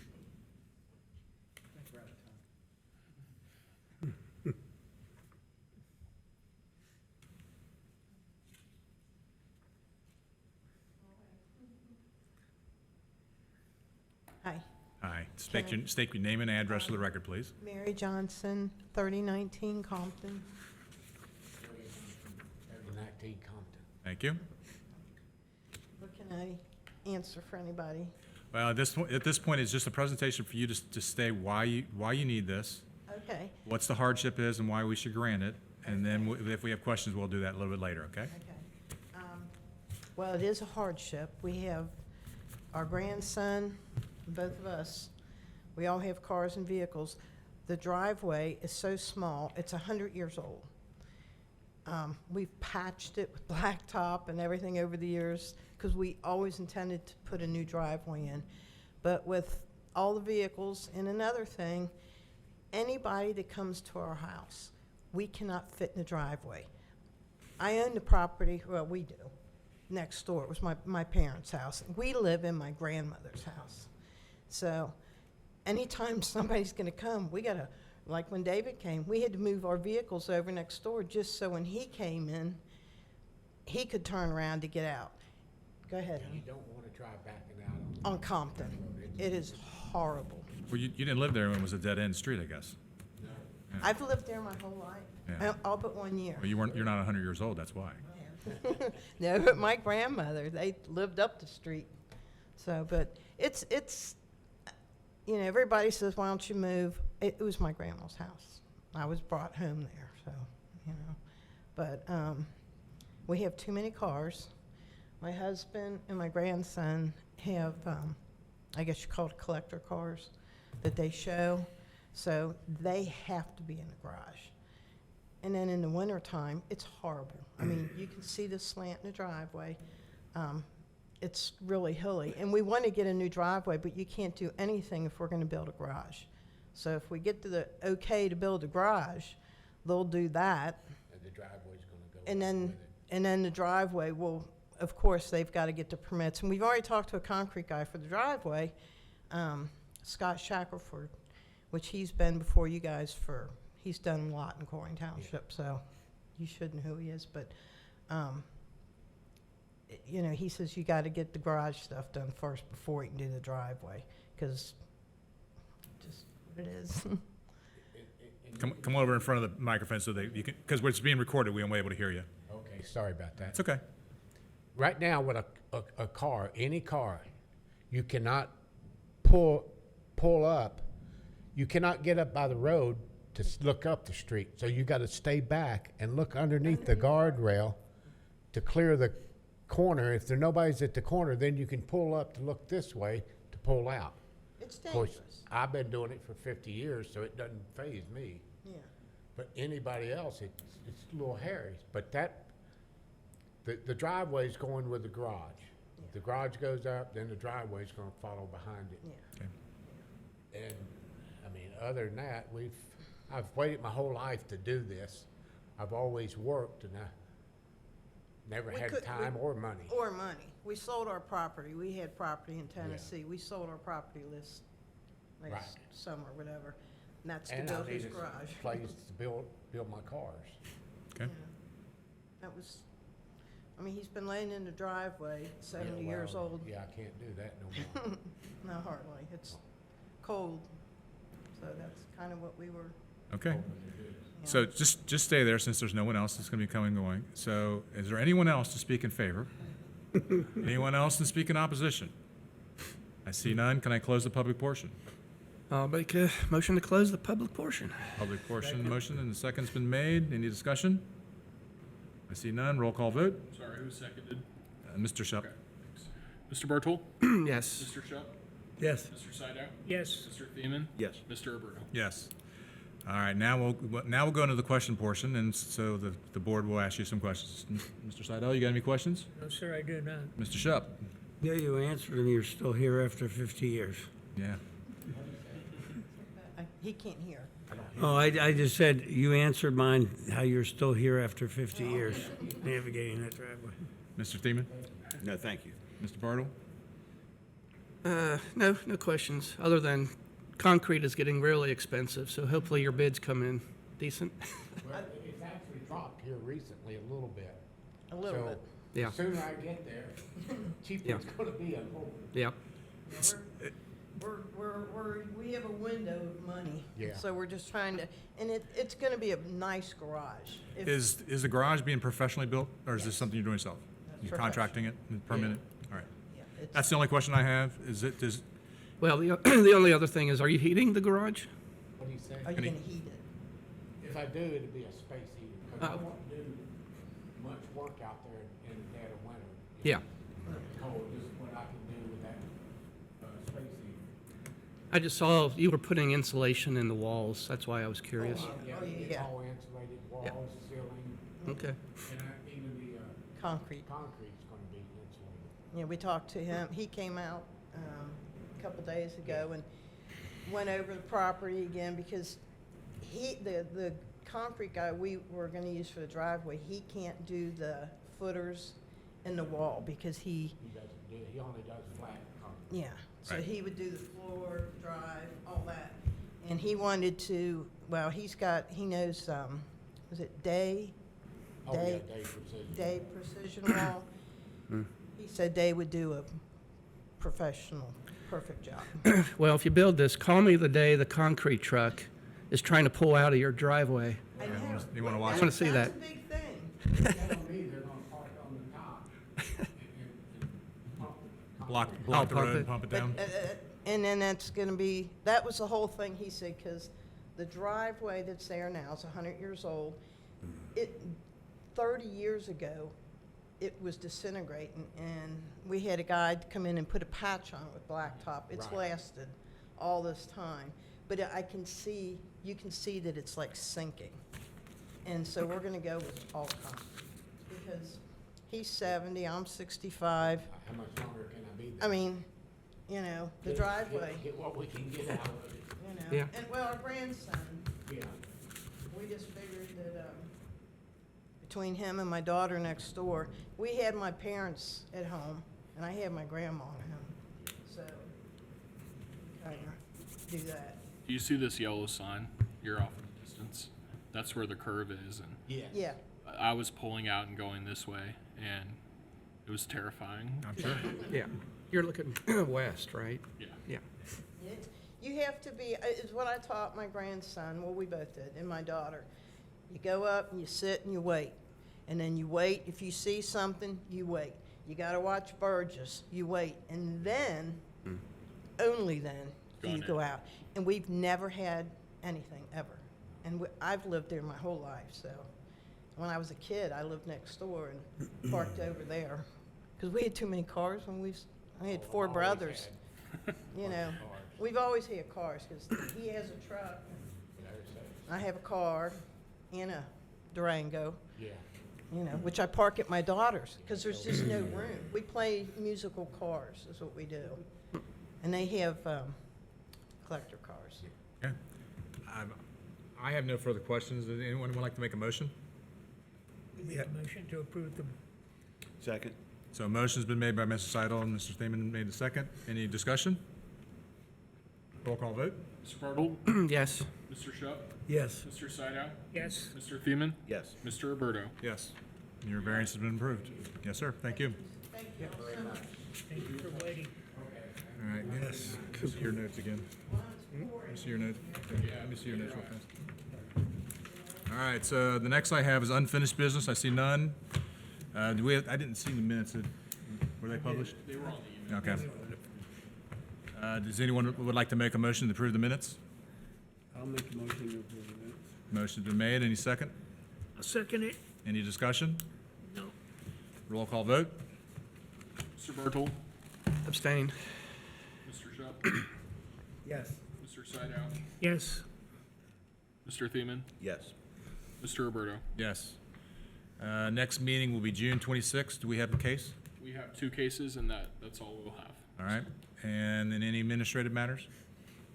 The only administrative matter is that I would like to know your opinion on me taking a look at the bylaws and seeing if there's some things that need to be updated now that we accept applications and require applications digitally.